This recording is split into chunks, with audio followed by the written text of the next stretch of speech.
Blog Talk Radio.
Of government, we must guard against the acquisition of unwarranted influence, whether sought or unsought, by the military-industrial complex.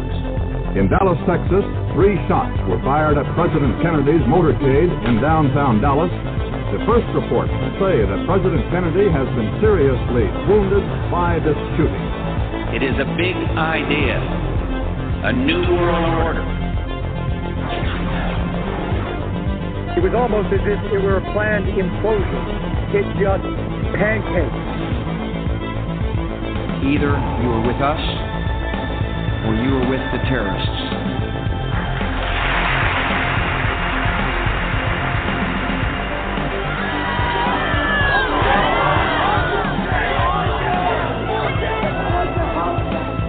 But I also believe that a lot of gun owners would agree that AK-47s belong in the hands of soldiers, not in the hands of criminals.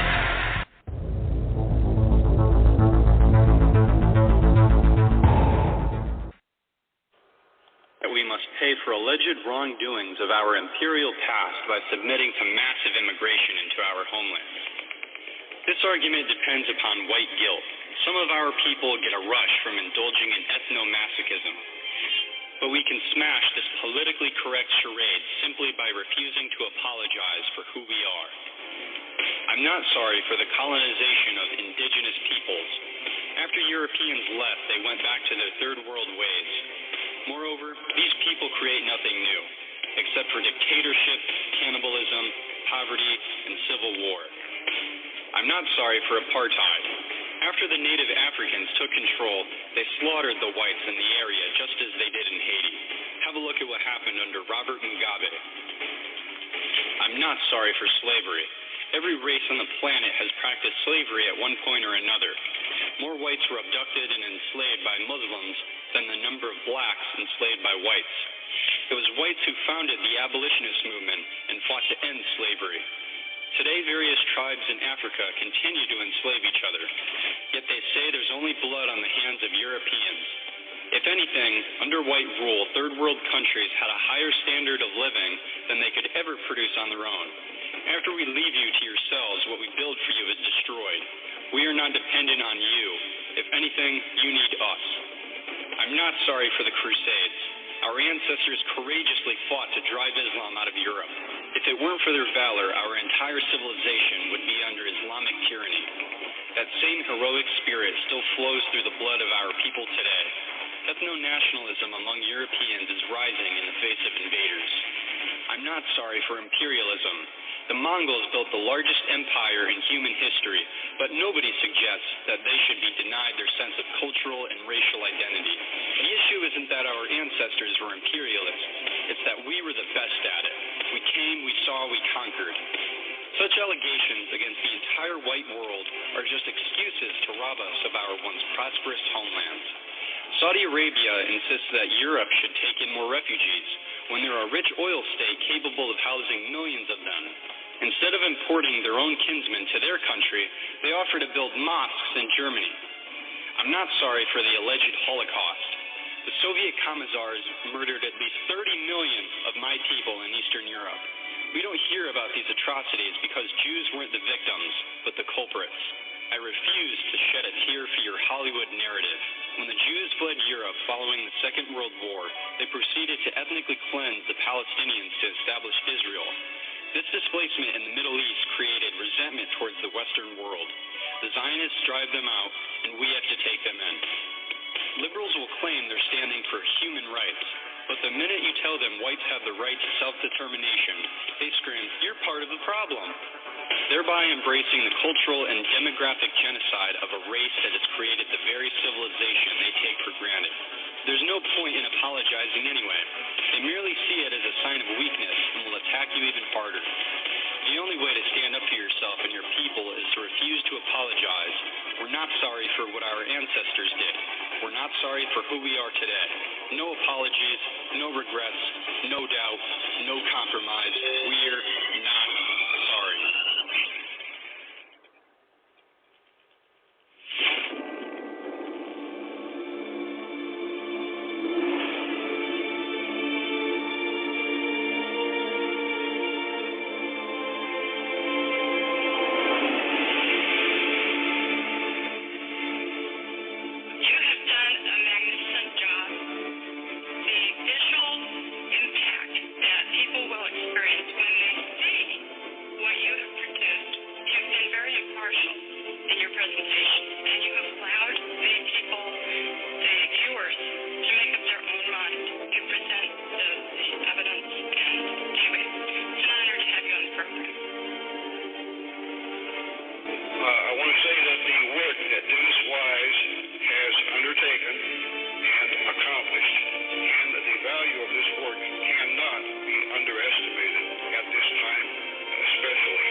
Everybody, Joseph Gibson podcasting, understanding the times we are in today, restoring our republic.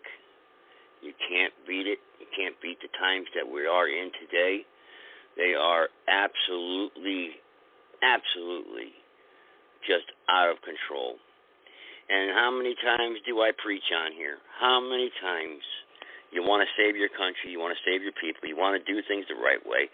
Come network together, get your voices unified together, join us together, and let's make a difference. Talk about our problems, come up with a plan, and do it lawfully and peacefully, and take back our republic.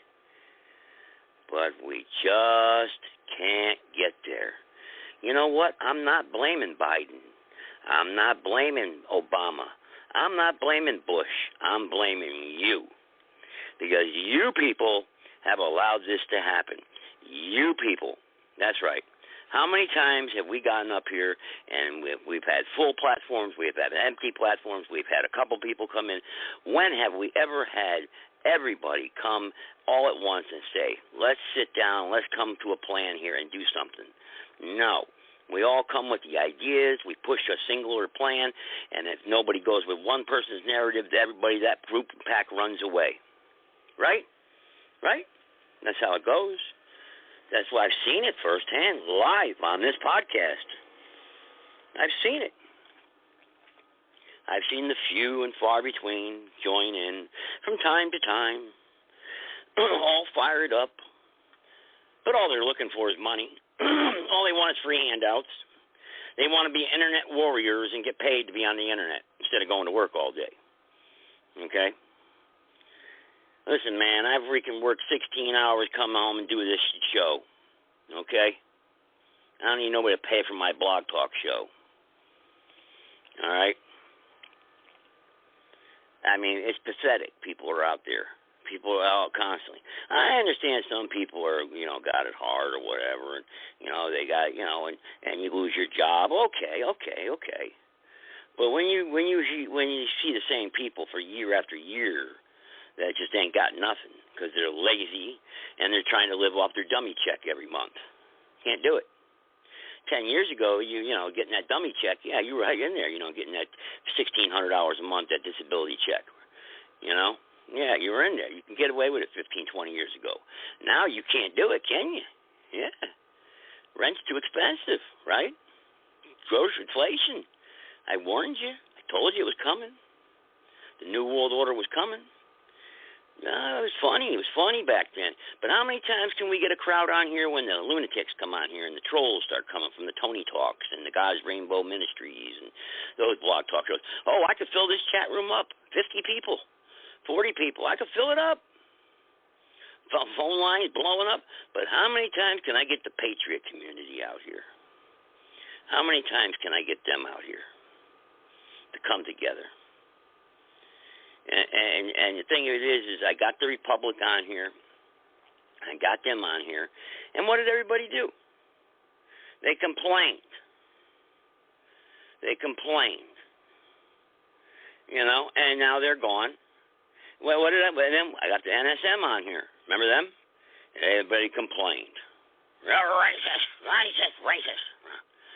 Complained. I had the Ethiopian Empire, Mandela Khan and his crew on here, the Pan Am African Network. What did everybody do? You're a race traitor, Joe! You're a race traitor! I had the militia on here, Barry Croft. Well, we know what happened to him and his crew. They went to jail. But we had other militia members on here. Where'd they go? Off into the sunset. Probably undercover FBI agents, that's why. But anyway, they're gone. So now here I am, holding the bag still, right back here. And the reason why I say this is because last night I did a late show, and I said, I'm going to listen to some of my old episodes. I went back and I listened to some things I did 7 years ago, 8 years ago. And I was listening to all the callers that were calling in.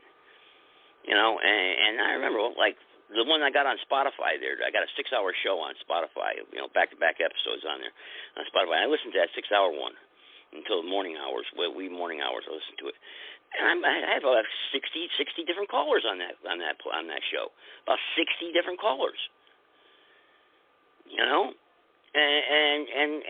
people didn't, and people still complained about that platform.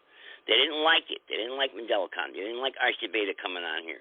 They didn't like Sarah coming on here. They didn't like a couple of the people coming on. They didn't like Dr. Ventura preaching. I remember. They wanted a different narrative. And now my point is this. You know what? It's you people that are screwing this country up. It's you people. That's what it is. It's not the government. It's you. That's the problem. You. I mean, that's what's got to be fixed in this country. You. And until you admit you have a problem, America, we're never going to fix anything. We're going to continue destroying ourselves from within. That is the final analysis of the analysis paralysis. That is really what the problem is. We can complain. Yeah, of course we know we got evil people out there doing evil. They're loving it. They're loving you guys. Come on, man. Biden loves you. He's joking about it. What's going on down at the border. He's joking. He ain't going to do nothing. What are you going to do? Shut up and go back to work. Be lucky if we raise the minimum wage to $15 an hour. If not, shut up. Take your crumbs and pay your rent. Because we got the boys in the uniform that'll come get you. Right? We'll put you in debtor's prison. We'll come back up with that one again. Well, they got so many ideas. Code enforcements. Yeah, code enforcement. Code enforcement. Yeah, I got a letter of code enforcement. I talked about that last night. Incredible. So I got to live like this because of you people. Because of you people. You won't stand up and fight. You won't shut up long enough. You won't come together and unite. You won't stick together. You won't listen to each other. You won't work with each other. It's me, my way. And as much as we preach everything, you talk about the same stupid things anyway, and you still don't get it. But I was on a podcast I was listening last night. With all due respect, one of the guests that were on there, that she was talking, and she's talking all good, but then she starts talking stupid. About the Constitution's the problem. The government. What are you talking about? What, and then my taxes. Again. You don't have taxes that pay for the services that are rendered. We have a Federal Reserve banking cartel. They print the money. They have a machine that prints it at will. It's fake. It's not real. It's not real money. It's debt-based. It says it on it. It's a debt-based note. What's that mean? I'm not going to get into it tonight. I don't want to talk about the Federal Reserve notes because money rules us all. We have to have it, right? I don't want to talk about it. But for God's sake, learn what you carry around in your pockets, for God's sake. The all-seeing eye, the Egyptian pyramid. I call fast food restaurants. Do you accept Federal Reserve notes? No, we don't, sir. Hang on, sir. Hang on a minute. He'll ask the manager even. And the manager will get on, no, sir, we don't accept those. They don't even know what a Federal Reserve note is. But you'll kill somebody for it. Oh, my God. You'll kill each other for it. But you don't even know what it is. Drugs. We got war on drugs. Neighborhood next door app. I'm on there debating with people. Why do I waste my time? I don't know. The lady posts a picture of some guy. This guy was wandering around our neighborhood today. What do you think, everybody? I called the police. He was going for a walk. Some old man. You called the cops on him. What the hell's wrong with you? You lady, get the hell out of your living room window. Stop staring at your neighbors and freaking pay attention to what your government is doing to you. I got kicked off the app for saying that. Yeah. What's the point? The Constitution. Your rights are never left at the front door. Your rights are never, ever selected. Your rights are guaranteed. They were already paid for with blood, sweat, and tears. Okay? There never, ever is there ever a question as to those rights, when they should be enforced, or when they should be taking place, or when you are allowed to exercise them. Never, ever. And when you start allowing that to happen and allow your rights to be regulated, then we have begun the downward spiral into tyranny and loss, and losses. That's why you have the problems we are facing today, because we have allowed them to regulate our Constitution and turn it into a de facto corporate document. We have lost our way, folks. I just don't know how else to put it. And we can get up here and talk about the problems every single week, which is good to talk about these things and talk about the news of the day and get it out in the open. That's right. But what are you doing about it to fix it?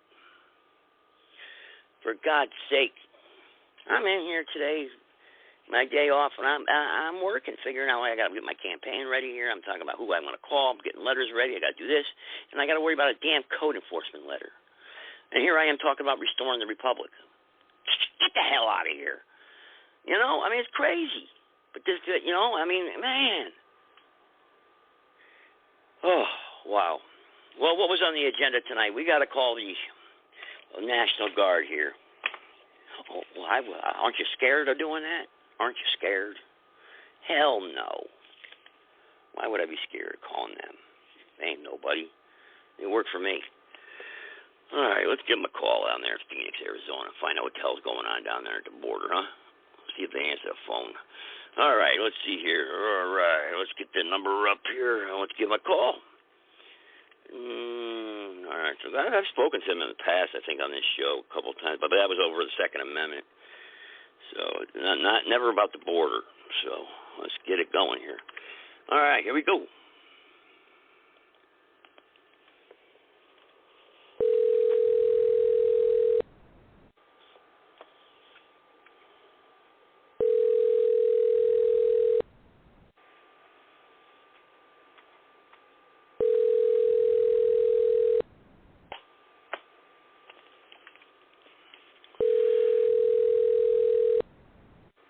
Hopefully they answer.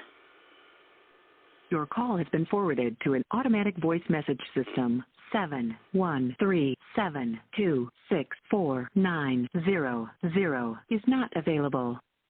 All right, they're not answering. So let's see here. Let's get another number up here. I didn't think that was going to happen to me. I've been doing so good with the calls here, so we got to get some more numbers here. So I got to pull my screen up here. Didn't think that was going to happen, guys. All right, so that's okay. We'll get some more numbers here real quick. And, you know, I'm not in a rush here tonight. Let's see here. We got the Arizona Department of Homeland Security there. They should be fusion center locations. That's interesting. State Homeland Security Emergency Services, Department of Homeland Security. Let's see here. I want the one for Arizona Department of Health Services. Well, Health Services contact. All right. Well, let's give them a call. Well, that's out in Arizona. Let's do the Health Service. Let's give them a call first, and while I get talk to them and fit something in there, maybe they can help me out here. I think that's the one right there. I'm just gonna write down the number. I got to write it down because I'm bad with remembering numbers, very bad. So I'll write it down here, and I'll give them a call. And then maybe they can patch me through to the right channel, and we'll get this up here. Because that's really, I should have lined up 2 or 3 numbers for the National. I'll get them on. I'll get the National Guard tonight. Don't worry, trust me. I'll get them. Let's call these people up there in Arizona and see what's going on, and get them on the horn here. Find out what's going on here with this border. I mean, it's big talk, you know, big talk, and I want to know. Maybe they know how much fentanyl came in this week. I don't know. Let's see here. Was it 542? All right, 542. All right, and 1025. All right, here we go. Give you guys a call. And meanwhile, I'll look up some more National Guard numbers there. Make sure I got the right number here. All right, yep. I'll double check it. Here we go. National Guard. Hang on, I'll get to the callers in a second. You have reached the... Hello? They hung up on me. Huh. I like that one. What's up with that? Try that again. You have reached the Arizona Department of Health Services. Please listen carefully to the following options. Para continuar en español, oprima dos. For questions regarding marijuana programs for patients and licensees, press 3. For facilities licensing, special licensing, and other licensing assistance, press 4. If you need immunization records for children and adults, press 5. If you need a birth or death certificate issued in Arizona, press 6. If you have questions about state benefits such as cash assistance, SNAP, and medical insurance assistance, please hang up and dial 602-542-4791 to reach the Department of Economic Security. If you are looking for a location to be vaccinated against COVID-19 or have questions about getting a vaccine booster dose, please visit azdhs.gov/findvaccine or call 844-542-8201 and select option 8. If you need assistance because you have lost your COVID-19 vaccination card, please visit azdhs.gov/vaccine record and follow the directions provided. This message will repeat so you can take down this additional information. If you need other assistance, please stay on the line. Okay. You have reached the Arizona Department. All right, no. It's repeating. I don't have time for that because I just got the right number here for the guard. So let me get this in. I got a guard number here that's going to answer. So hang on a second here. I'm always working on behalf of the people here. So even when I'm listening to messages, hang on here. 310. This one's out in California, right on the border. So let's get this one on going. Let's get this one. This one should answer now.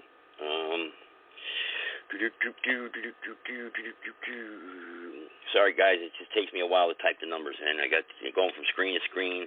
Wish there was a quick way of doing it, but all right, here we go.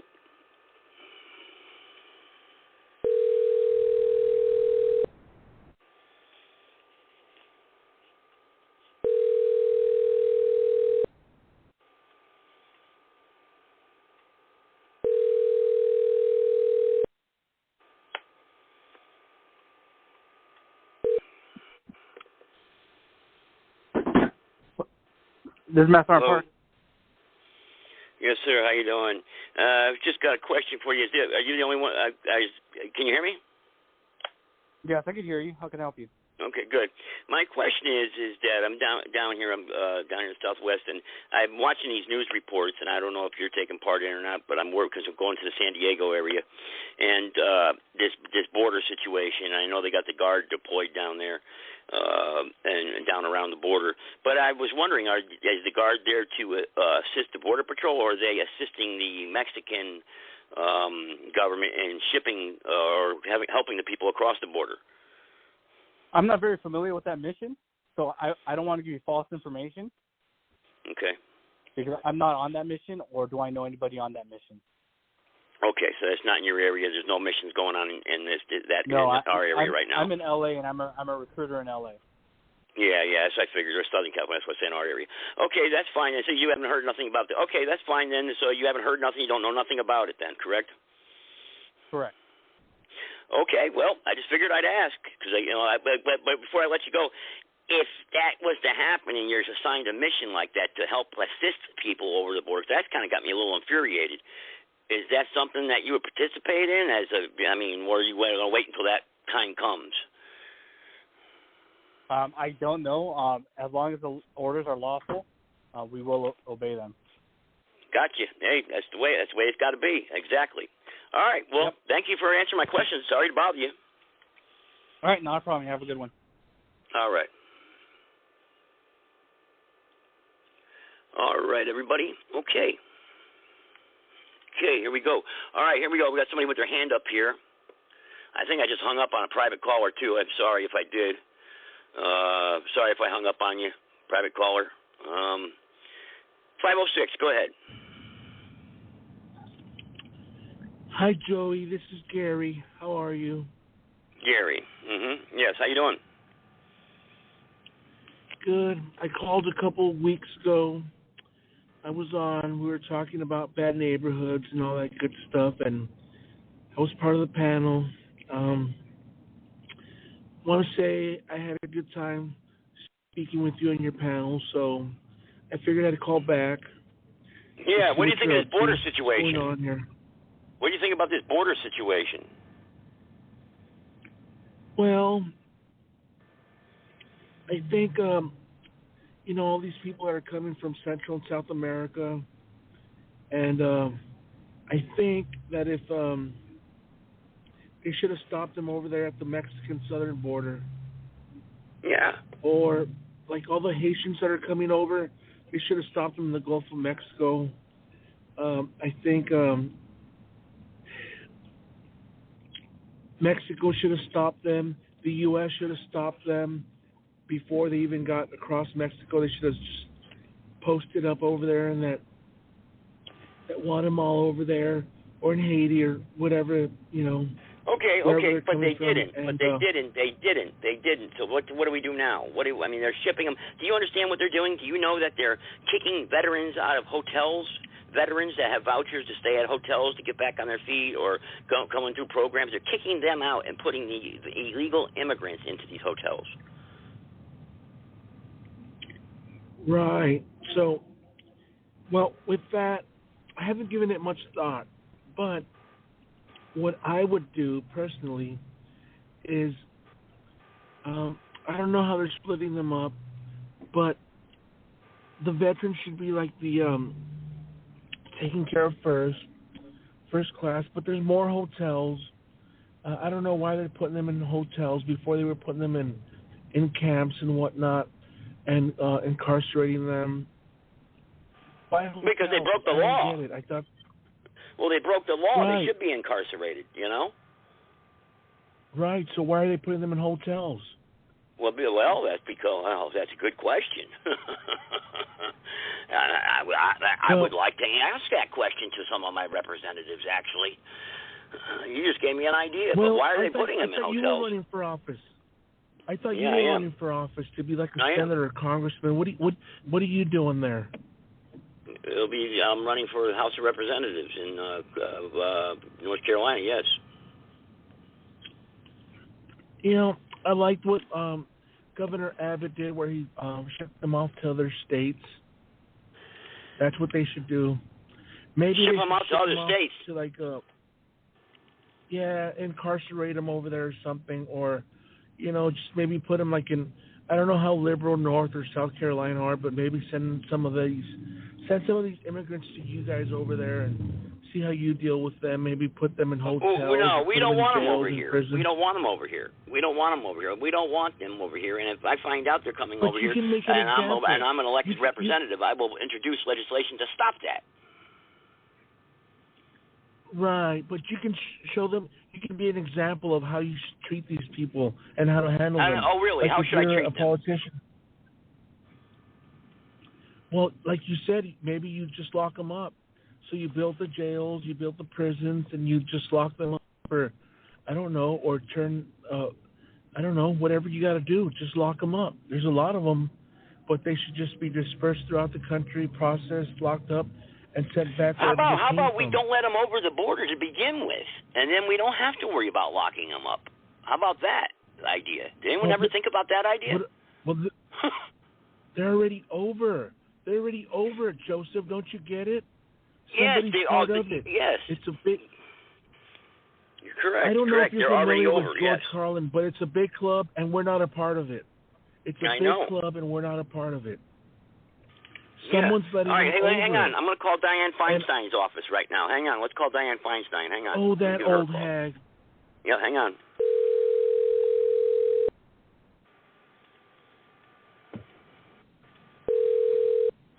Thank you for calling the office of U.S. Senator Alex Padilla. How can I help you? Yes, I've got a question. It's been confirmed, but I'm talking about the border situation, and the people that are coming across the border, they're being given vouchers to stay at hotels in the sanctuary cities. I guess our city is a sanctuary city, and but the problem is that they're removing veterans that are booked at some of these hotels, and that have vouchers for like $88. But then the city's going to pay a $150 voucher, so they're going for the money, the hotels, and they're kicking out the veterans and giving the rooms to the illegal immigrants that are coming across the border. How can this be happening in America? How could that be happening?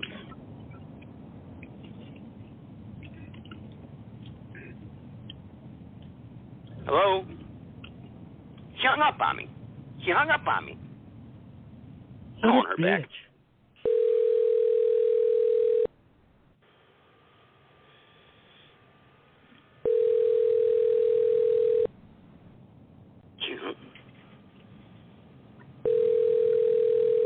Hung up on me. That's a straight cut for you. Thank you for calling the office of U.S. Senator Alex Padilla. We appreciate you taking the time to reach out. If you're calling to register an opinion, you can always share your thoughts through the Contact Me page on the Senator's website at padilla.senate.gov. If you would like to leave a message here, please do so after the tone and include your name and zip code. If you are a California resident and need help with a federal agency, you can find information to assist you at padilla.center. No, they're not going to take my phone call now. That's Diane Feinstein's office, actually. They're associated with that Padilla jerk. Yeah. So anyway, it's Feinstein and Padilla. Yeah. They're in the same office. So, Padilla. She'd have a stick working for her, right? But hang on, we're gonna get to the bottom of this. We're gonna get to hang up on me. What the hell's wrong with them? Let's call stupid cunt. Let's call that Gavin Newsom's office. Let's see if we can get a hold of the governor there. Governor office hanging up on me. Let's see here. Call Mr. Newsom's office here. Find out what the hell's going on. Find out about these reparations that they want to pay out too. Let's find out about that. Yeah. All right, here we go. Don't get me started with here. the niggers. No, now why would you say something like that? Why would you say that word on my platform? Why would you do that? I'm sorry. Come on now. We hate each other so much, but the leaders, the people that are really screwing us over, we're not doing nothing about. I mean, come on. That's the problem. Let's see here. Let's give him a call here, Mr. Newsom. Hopefully, I got the right Thank you number for calling here. the office of Governor Gavin Newsom. Yep. In order to expedite your call, please select from the following options. To continue in English, please press 1 now. Para continuar en español, por favor oprime el número 2. Press nothing. I can't. I'm disabled. I'm sorry. You entered an invalid entry. Please try again. Thank you for calling the office of Governor Gavin Newsom. In order to expedite your call, please select from the following options. To continue in English, please press 1 now. Para continuar en español, por favor oprime el número 2. Won't let me. I can't do it.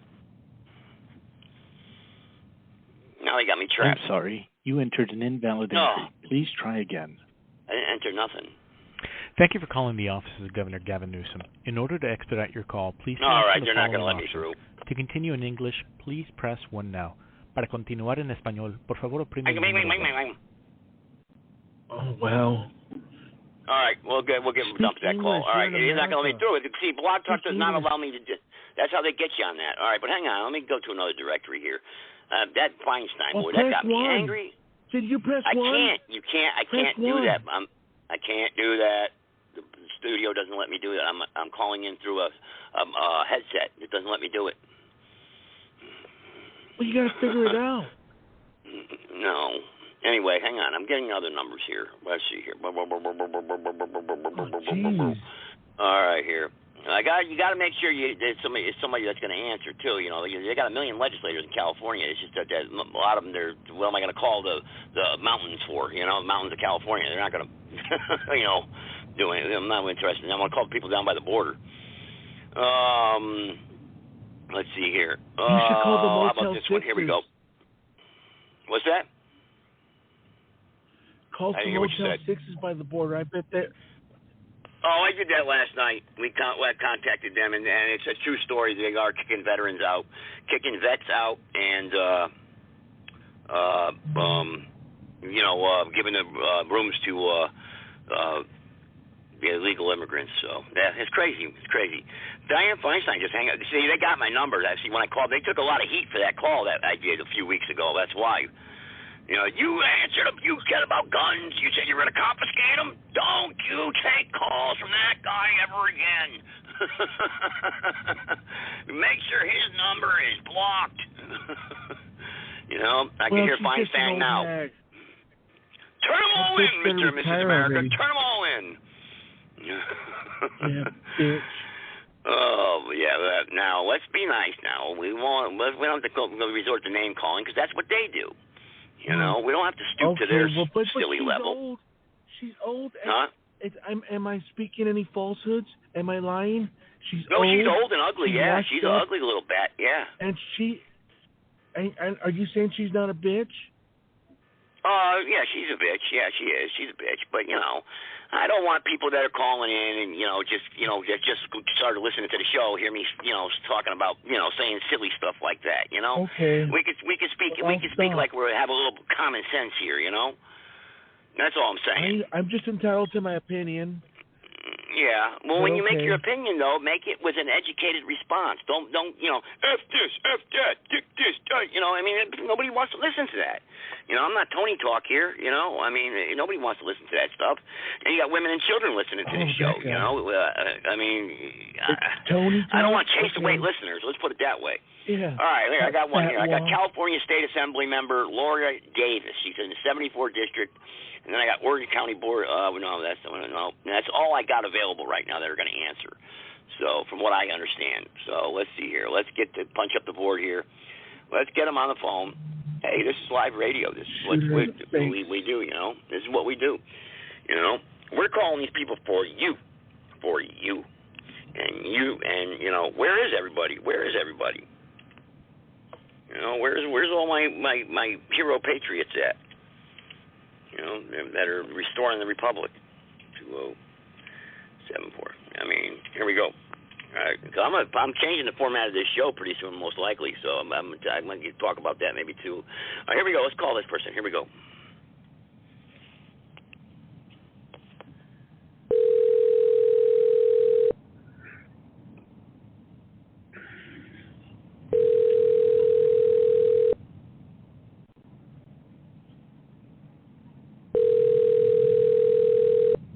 What time is it? Are we going too late now? No, they should still answer. When I tell people the day before I'm going to do this, I have this problem. I noticed. I can't do it. I can't let people know because I'm telling you, I get shadow banned. This is Assemblywoman Lori Davies. I'm so sorry we missed your call. Please leave a message with your name and number, and we'll get back to you as soon as possible. Have a great day. Thank you. No, they're not going to answer. Okay, let's see here. Do I got one more or no? Let's see. Is there the same person? No. Let's see. Let me try the number. One more number, I guess. One more number here. All right, we dialed that one right there, Lori Davis. Let's try this one right here, 7330. All right, let's try this one, and that'll be the last one we try then. All right, because obviously it's getting late and they're not going to answer. You got to catch them, at the right time because they're all going home right now. So, and they book out of there a half an hour early too. You better believe it. So they're not going to stay any extra for you. Trust me. They don't care. They don't care about you, the people. They don't care. They don't care about you. All right, here we go. 940-949. All right, 949. Well, I was hoping I'd get some good conversation going tonight with them, but they say you win some, you lose some. All right, here we go. Maybe we'll get one good one here. Doop, doop. Here we go. Call there. Call in. Call. Thank you for calling the State of California Assembly District 74. Please note, we have a new number of area code 760-433-7400. Again, the new number is 760-433-7400. Please press 1 if you would like to be connected to the new number. Otherwise, please hang up and dial the new number. All right. Well, it won't automatically patch me through? No? Come on.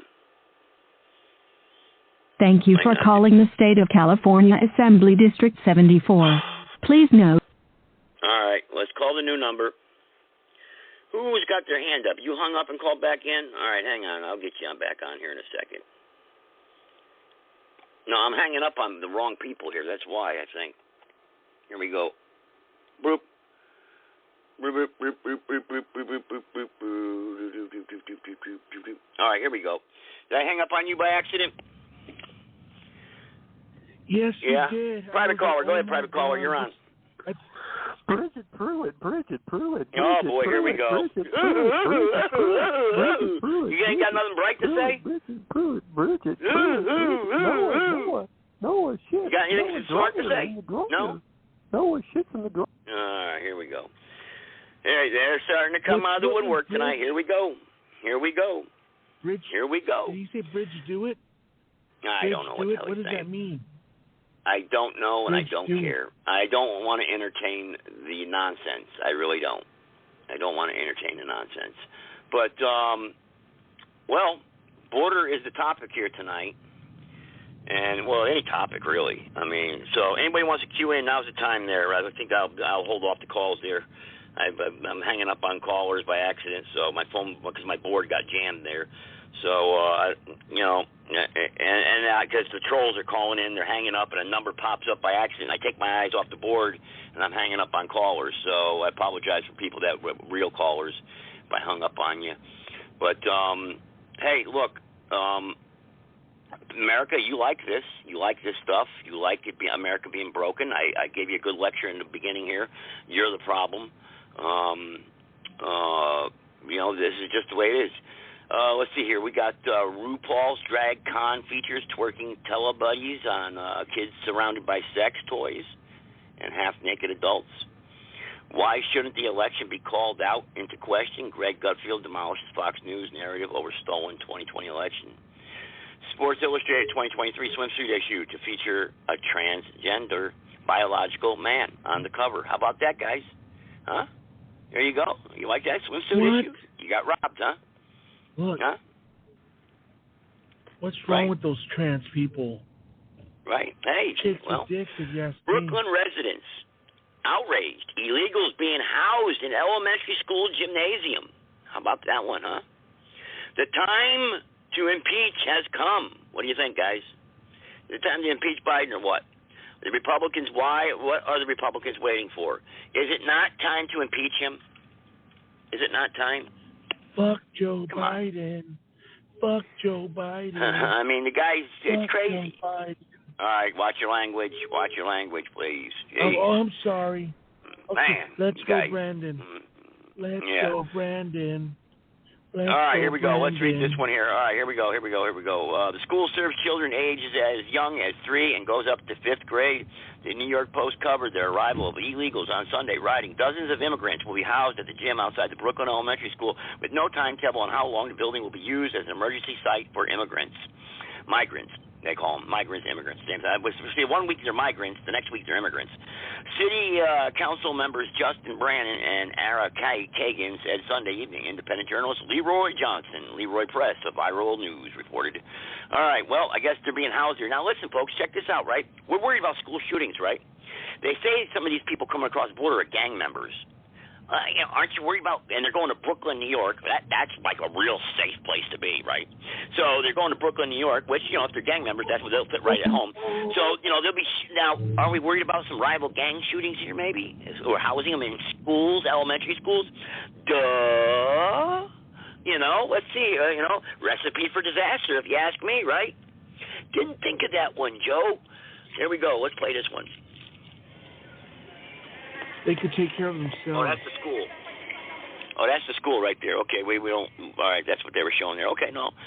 All right, here we go. Oh, NYPD officers from the 60th precinct have been outside keeping the migrants and community safe. We have 4 of them leaning against the fence. Right here. Man, oh man, this is crazy. It's crazy. America's going nuts. I mean, it's like watching America just fall and crumble. There's no saving it right now, I don't think. I just don't see anybody rising up. I don't see anybody rising up to save it. I mean, you heard that jerk that just called in. I mean, aren't you concerned? Are you concerned about America?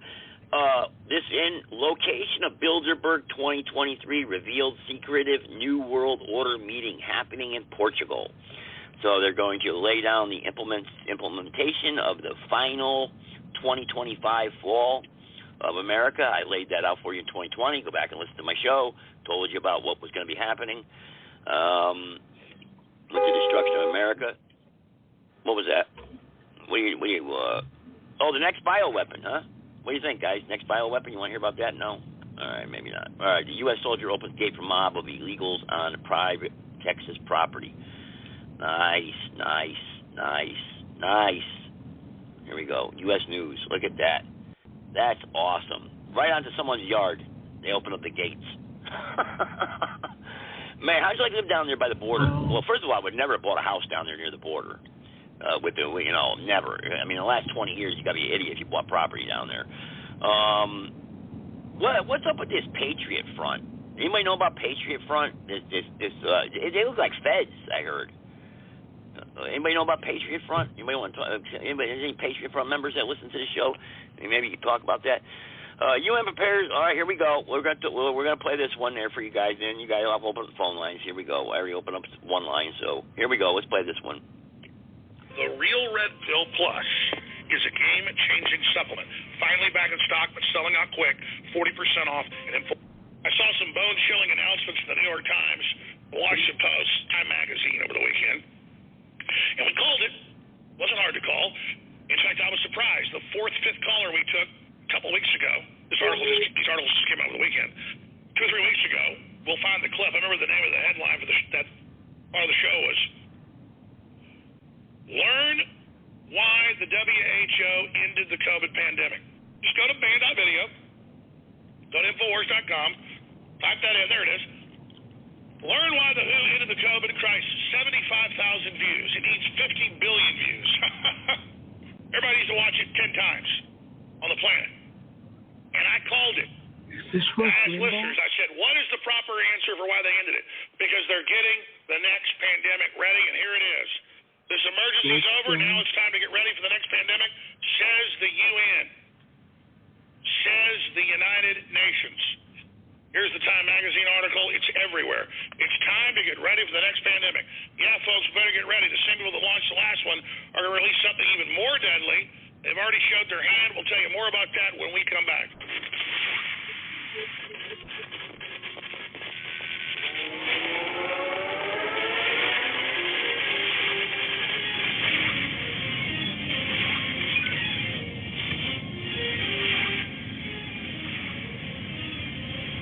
Is it possible that they took 3 separate HIV proteins in these shots and effectively gave the world vaccine-induced AIDS? If that happened, all of the doctors will tell you that is so. So how is it possible that they've effectively killed half of the globe and they're still walking around free?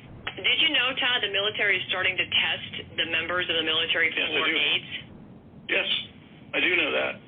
What is this? And sickle cell too, by the way, and sickle cell as well, because the vaccines have also the propensity to change the shape of red blood cells, and so now they're showing up with sickle cell, with HIV, with cancers that never existed before. It was only in 2021 that we found there was an 1,100% increase in all-cause morbidity and mortality. We don't know what those numbers are anymore because the DOD changed them and fudged them. And I was talking to one of our whistleblowers yesterday, funny enough, and I said, well, how can we track how many pilots are no longer flying because they can't? And this person effectively said, we can't because now DMED is worthless. It's not useful because the numbers are all made up. We don't even know how to track this down. Now that they're doing these blood tests and they're looking to see if members of the military who have been vaccinated have AIDS, vaccine-acquired immune deficiency, basically, are they also looking to see if, in fact, some of the members of the military even took the vaccine? Because, let's face it, there's people out there that'll, for $100, $1,000, whatever, you can walk into a CVS and they'll take your vaccine, squirt it into the trash can, and fill out the form and say, well, they came in for their vaccine. I didn't have to tell you I put it in their arm. You know, are they going to be able to determine that? Yeah, they can. So we did mass spectrometry on both Pfizer and Moderna, and we found that each of them contains something called luciferase. And one of them is SM102, and the other one is ALC3015 as key ingredients. Luciferase is a bioluminescent ingredient, for lack of a better word, that will, in fact, allow third-party onlookers to know whether or not you got the shot. And I've talked to people who showed up at the border with their fake vaccine cards and were turned away because the border inspectors knew they hadn't had the shots. They knew remotely. So the answer to your question is yes, they'll know whether people got the shots or not. And those who stood up and said, I'm not getting the shots, are already getting processed out. Right? That's what we're doing from day to day, is trying to help those people. By the way, the scientists and lawyers you were just listening to are not just saying that. Let's put on screen BBC, British Broadcasting Company. From 2 years ago, Australia had to stop their COVID vaccine because it was causing false HIV response, saying they had HIV. And now you can pull up mainstream news, the Army Times, 500% increase in HIV positive in the troops. And the numbers are always a year behind. Guess the latest numbers. 2021, 2022, halfway through. So when did the shots start? 2021, January, in the military. When did the 500% increase begin? Immediately. I don't need to be a pathologist. That's coroners. That's people that know the human body and what causes death or what causes illness. To know that if I walk up to you with a semi-automatic 12-gauge shotgun with double-aught buck, and I shoot you in the head and blow the top of your head off, and then I point it at your chest and unload 6 more cartridges into you, and you're a bloody mess, that you're going to die. I don't need to be a pathologist that if I take a machete and cut your head off, that you're going to die. But I can interview the pathologist all day. They had the head of the German Pathologist Society a year and a half ago come out and say, we're seeing multi-1,000% increases in cancer and HIV and death from these damn shots. They had cancer research facilities in Germany again, but also in England and the U.S. that found that people that had cancer in remission, lymphoma, leukemia, you name it, that it was turning all of their cancers on when they took it. So, again, that's what's happened. We've already been hit. There's ways to mitigate the spike protein. It also spreads to not just those that have taken the shots. That's in the literature. That's in the scientific studies. This is happening. I don't need to be a pathologist to know that if I walk up to you, or somebody walks up to you with a gallon of gasoline, and they tie you up against a tree, they pour that gallon of gasoline on you, and they light a match and throw it at you, you're going to burn up. You're going to die. You're going to have third-degree and beyond burns all over your body, and you might not make it to the hospital. You'll probably die of shock. But regardless, you're going to die. You might live a day. But that gallon of gas is going to kill you deader than a hammer. But the pathologist said the shot's killing you. This? Not a vaccine. Now, I made a big deal about this a couple weeks ago. Put the headline back on screen. Learn why the WHO has announced COVID is over. I spent 3 hours hammering this that day. Learn why the WHO ended the COVID crisis May 5th. So I said 2 weeks ago. It's right at 2 weeks ago, a little less. So, what came out a couple days ago in AP, Reuters, Time Magazine, New York Times, Washington Post? This is May 11th. So what came out a little over a week after I said it? This emergency is over. Now it's time to get ready for the next pandemic, says Tedros, the communist, who killed over 1 million of his own people in Ethiopia. And here's the article. It's time to get ready for the next pandemic. The UN says, and Bill Gates says, the next pandemic's imminent, and it's going to target children. And when it comes out and targets children, they'll be like, they're so smart. How did you know?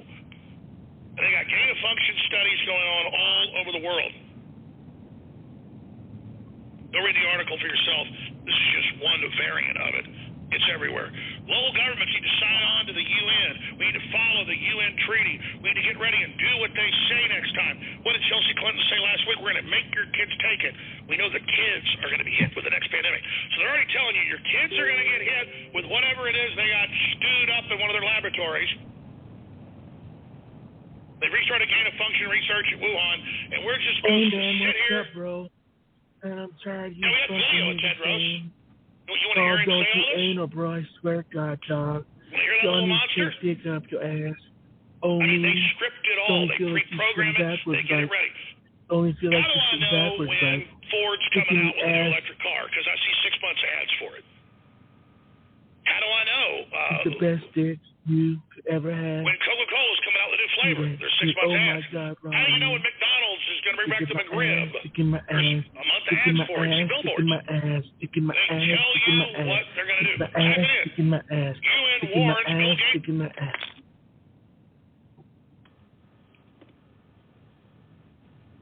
All right. Okay. Hang on. Let me get rid of you there. You want to make noises while I'm playing the clip here, so hang on. Finish that. You guys don't want to learn about how you're going to be killed and murdered. You don't want to learn about how your children are going to be murdered. It's a joke. It's funny. It's hilarious. I know. You know, it's funny. It's funny. It's hilarious. It's funny when you're pulled over by the cops and you're dragged out of your car and you're beat up. It's hilarious.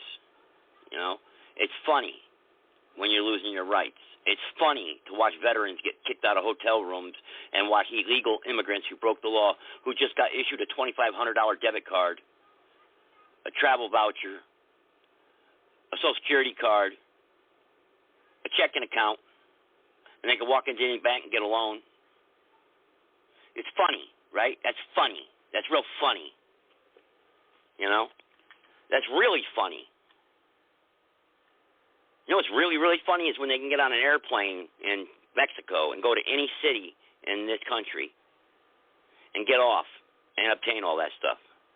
And don't forget, here's the address to Mr. Rivera, to the closest Social Security office and the closest Department of Social Services office. Make sure you check in there if you need any more money. Right? That's funny, right? That's funny. Funny, guys, right? That's hilarious. Right? It's funny when we watch patriots get rounded up. The people from January 6th, jail, thrown in prison. 10 years, 14 years, 5 years. One guy walked through the Capitol door 20 minutes. He was in the building, turned around, walked out. He got 5 years in jail. That's funny, right? That's funny. It wasn't me. Glad I wasn't there, right? Yeah. Or how about down there in Florida, house gets raided, no-knock warrant, dog killed, shot the 12-year-old daughter by accident, wrong house. Funny, right? It's funny. It keeps getting funnier, doesn't it? That's what you want. That's what you got. That's your country. Send me money. I need donations. You know, you need money. You don't need no money. What you need to do is get your head out of your asses and start freaking understanding what it takes to survive in this new world order that they're planning and are implementing right before our very eyes. Learn how to stop it. You can stop it. I can't stop it. What are you going to do? There's nothing I can do about it, right? It's coming. I'm just sojourner. I'm passing through. I'm just preaching the gospel, yeah. No, you can stop it. Guys like me who've been Ron Paul, people like that who've been out there preaching against this stuff for many years now have stopped it, have slowed it down. Trump didn't get elected because guys like me weren't out there telling people about the stuff Trump was talking about the swamp, right? How the hell did people know? Because guys like me were out there telling people when Ron Paul was talking about ending the Fed, 2008. And everybody was calling him a loser and a nutcase. And then 2012, wow, maybe this guy's right. You know? When the Obama deception was going on. Yes, we can. Remember that one? Remember Obama? Go back and listen to the 2008 inauguration. And go back and listen to the newsreels of the time. Go listen to alternative media. How everyone thought, all the black people thought they were going to get free mortgages, free cars. It's over. Yeah, it's finally over. We got one in the White House. Yeah! Blacks lost. The economy for the black people was the worst during the Obama administration. They lost more jobs than any other time in the last 20 years, 30 years. Drugs rampant in the neighborhoods still. Inner cities, that's when we started seeing the cops started getting attacked and the defund the police movement began, actually, technically. Remember the Baltimore riots? Remember Ferguson? Obama years, that's when it started. And, you know, and escalated to BLM stuff in 2020. Yeah. Funny, isn't it? Real funny. Well, you keep it up. Keep it up. Just keep it up. You're gonna get it. I mean, I'm telling you, people like me, we're sick and tired of it. I don't want to watch this go down. I mean, and I'm not advocating violence. I'm not advocating anything. I'm just saying I'm sick and tired of it. I'm tired of the broken system. I'm tired of not being able to enforce my rights anywhere because nobody, you know, you can go to your local courthouses. They don't even know their own statutes or codes. You know, come on. We finish up the COVID thing here and see if anybody's on the phone line here. We'll see. Hopefully this didn't start over. It didn't. Good. It warns next pandemic to target children. Maybe it's next year in the election. Maybe it's the year after that. Maybe it's next week.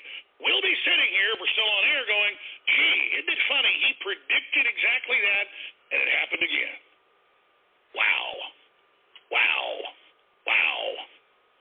So there's that big subject. Roger Stone's coming up. Then we're going to have open phones in the second hour ahead of Michael Yon, incredible investigative journalist on the collapsed border, joining us in the third hour. You definitely want to look forward to that critical intel. But we know the enemy. There it is. Bill Gates' next pandemic to target children.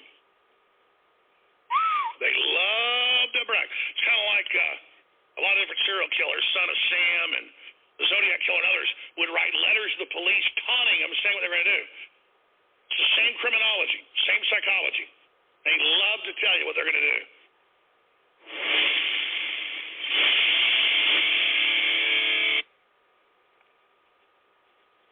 Ladies and gentlemen, sold out for more than 6 months. Our number one best-selling product is now back in stock at InfoWarsStore.com.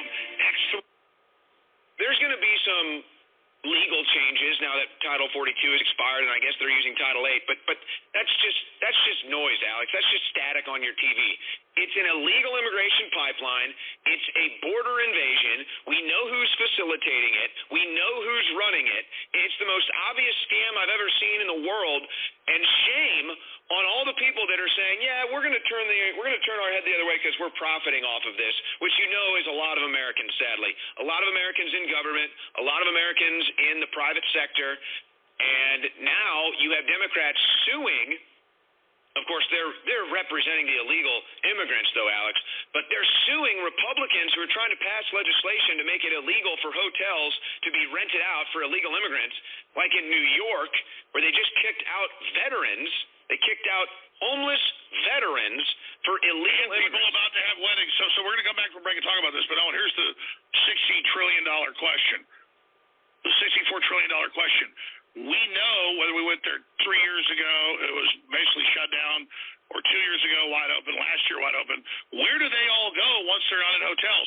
Same program in Europe. Bring them in, put them in hotels. Where do they go? Where do the children go? Where random people hand babies off at the airport to random NGOs. I mean, the level of this is just mind-blowing. Where do they go? And that's really the big question. Where do they go?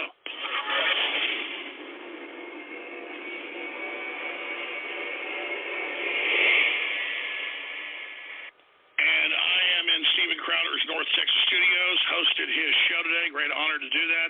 I'm now hosting my broadcast here. Owen Schroyer is back in the Austin, Texas headquarters. He just got back from the border Saturday. They knocked it out of the park. I have to say InfoWars was the #1 reporting group, ranking through what really happened on the border.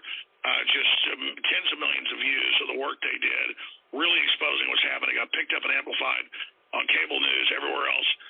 So great job to the crew for what they did. But I want to put on screen for people an article that just went live on InfoWars.com. We talk about the whole sexualization of children. Remember, Jocelyn Elders, the nominee to be the Surgeon General of Bill Clinton in 1993, said we need to masturbate 6-month-old children. The nursery schools, the hospitals need to touch the children's genitals. Now, that sounded insane back then, but the government, literally, if they can grab your children's genitals, they can do anything. It's all about power. It's all about jurisdiction. It's all about dominance. It's all about territory. Early childhood masturbation. World Health Organization, the UN, calls for early childhood masturbation for toddlers, encourages questions about gender identity for kids aged 4 and up. And that's what the schools are doing all over the Western world to wreck your children's minds and destroy their innocence and literally have them form a sexual relationship about their identity with the state. Backlash has ensued following the renewed focus of the World Health Organization on sexuality education. Just a month ago, they filed a report saying children should be able to decide whether to have sex with adults or not. Guidance for schools provide to children as young as 4 years old. A report by the Daily Mail, the guidance states that children under 4 should be encouraged to ask questions about sexuality and explore gender identities. This is pure evil. A 68-page report titled Standards for Sexuality Education in Europe, we'll put it on screen for viewers, also calls for supplying information to toddlers about enjoyment and pleasure when touching one's own body, early childhood masturbation. The policy paper also states that kids between 4 and 6 should talk about sexual matters and consult their gender identity. That's the state confusing your child with their different gender so they can then mutilate them and sterilize them. The document also asserts that sexuality is present from birth. That's what all these liberals say, oh, my newborn's really a boy or a girl when they're the other sex. From birth, this is a quote, from birth, babies learn the value of pleasure, of bodily contact. This is all pedophilic. Warmth and intimacy. So the mother hugging their baby is the same as someone having sex with it. Soon after that, they learn it's clean and what is dirty, adding, in other words, they are engaging in sexual education. The WHO told reporters that our guidelines reflect established psychological facts based on decades of research. Trust the science, take the shot, 5G is good for you. Covering the issue, GB News reporter Mark Dolan called the establishment sick and urged the WHO to go to hell. Yeah, Trump pulled out of it. Biden put us back under it. We'll get Mark Dolan clip that's in the article and show that on air. But what I really want to show on air is the link. It's the second link in the third paragraph, the 68-page report titled Standards for Sexuality Education in Europe. Because we don't want to just read you an article and claim that's what it's saying. You need to go to the source document, and you need to read that for yourself. So we can put it on screen, please. It is the article titled WHO pushes early childhood masturbation for toddlers, encourages questions about gender identity for kids. And then there is the actual UN report in your face. In the last report a month and a half ago, they said that adults having sex with children is good and something we should do. So this is it. There's no doubt we have to protect our children. Public schools, most private schools, they're all overrun. It's all controlled. And this ties into the border, where our federal sources, that's been in the news as well, say 20,000 pedophiles the last 2.5 years under Biden have been released in the Texas sector alone, many of them with children. They estimate 30,000. Senate report confirms Obama turned over tens of thousands of children to sexual predators. Now that's expanded under Biden. Trump basically shut it down as much as he could, 95% or more. So this is what this is all about. So they say, oh, be nice to migrants, be sweet to them. Let them secretly come in. Let them hand off babies to total strangers. No, this is giant human trafficking with the Border Patrol, with the federal troops and the National and State Guards under federal control. Owen Schroyer, give us a synopsis and a boil down of your 4 days at the border and the harrowing information you saw. Well, first off, that World Health Organization report about early childhood masturbation, I mean, I can't even believe we're having these conversations now. The things that are wrong with that are so self-evident. And I guess this is what the left does, Alex. It's the same story at the border. I can't believe I have to come on air or stand there at that gate and explain that this is an invasion, or explain how Border Patrol in live time is now being used against the American people and for illegal immigration. But yet, here we are, Alex, having to explain just that. Now, the sad thing is this is going to happen tonight. It's going to happen tomorrow night. It's going to happen Wednesday night, Thursday night, Friday night. It's not going to stop happening just because our cameras aren't there. It's not going to stop happening just because of this Title 42 hype. None of this is going to stop happening. Now, they're arguing that deportations are up and illegal entries are down. But why should we trust them? Why should I trust Alejandro Mayorkas? Why should I trust the mainstream media? No, our sources have told them upwards of 80% get away, and they never make contact with them. So if they say 4,000 a day at that one checkpoint, it's 3-4 times that. And if they're arguing that giving them a notice to appear for court 4 years from now, we're up to the year 2028. I saw one that I think had a 2030 date on it. I don't know. The point is, none of them are going to show up. 2035. A lot of them are given 2035 dates. None of them are going to be showing up to these court dates. It's completely absurd. We won't even have a country at this rate. Well, you're not going to show up for your court date? You're not going to show up for your court date in 12 years? Oh, but that's processing them, Alex. That's addressing the problem. Oh, we gave them a court date. We gave them a notice to appear. See, we're protecting the border. The border is secure. So it's happening every night. Just like it was happening every night when we were down there in 2021. And it was the same story every day, every night, 24/7. So, I mean, look, there's going to be some legal changes now that Title 42 is expired, and I guess they're using Title 8. But that's just noise, Alex. That's just static on your TV. It's an illegal immigration pipeline. It's a border invasion. We know who's facilitating it. We know who's running it. It's the most obvious scam I've ever seen in the world. And shame on all the people that are saying, yeah, we're going to turn our head the other way because we're profiting off of this, which you know is a lot of Americans, sadly. A lot of Americans in government, a lot of Americans in the private sector, and now you have Democrats suing. Of course, they're representing the illegal immigrant. Well, yeah, I just don't know how much more you can really get into it. You know, you got them crossing over the border. You got the next pandemic coming on, strong here soon. You heard it here. You heard it on InfoWars. You heard it on the other outlets. The question is, what is everybody sitting around waiting for? I mean, what's everybody doing tomorrow night? What's everybody doing this weekend? Is there mass protests going on? Is there unseating of local governments going on? Is there being recall elections anywhere in this country? What's going on? What is the Patriot community doing? What's going on? What's the Republic doing? I advise you to go to republic.org and read and get on the email list. Yeah, okay. Yeah, sure. All right. That'll fix everything. Yep. Any callers, press the number 1. Anybody, press the number 1 if you want. 657-383-0616. Press the number 1, and we'll get you here live on the podcast. I know I had the other guy. He was on there and he hung up, so the one that was on with me earlier. So he didn't want to wait, which that's fine. I can't schedule the show around that.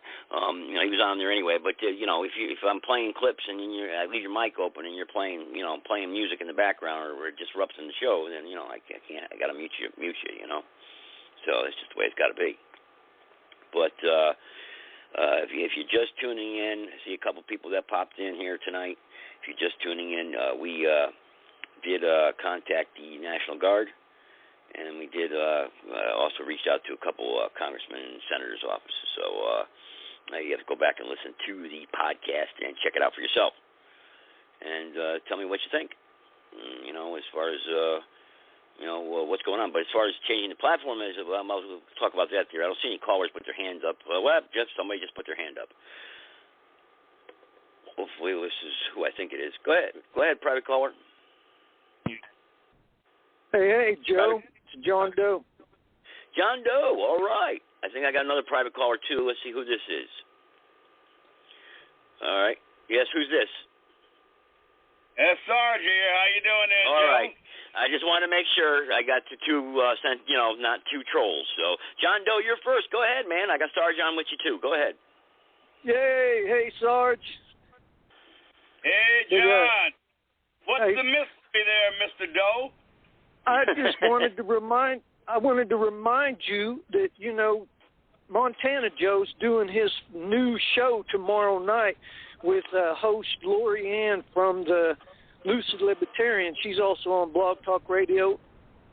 But anyway, his show tomorrow, Montana Joe's doing his first show, getting back started again. That's Blog Talk Radio, Conservative Nation Media. The call-in number is 646-478-5284, 9 p.m. Eastern Time, tomorrow night.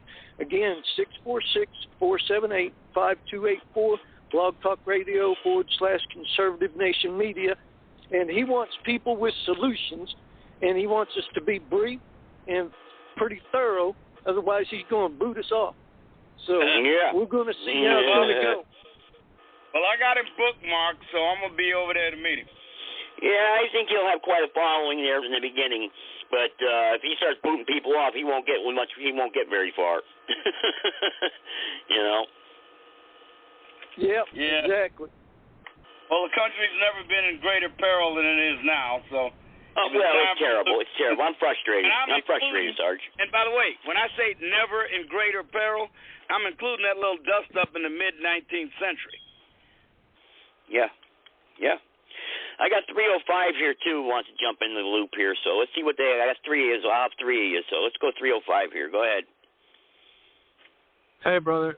Hey, gang, it's Oh, Mike. there he is, Mike. I was wondering where he's been. How you been doing? You've been missing the big shows.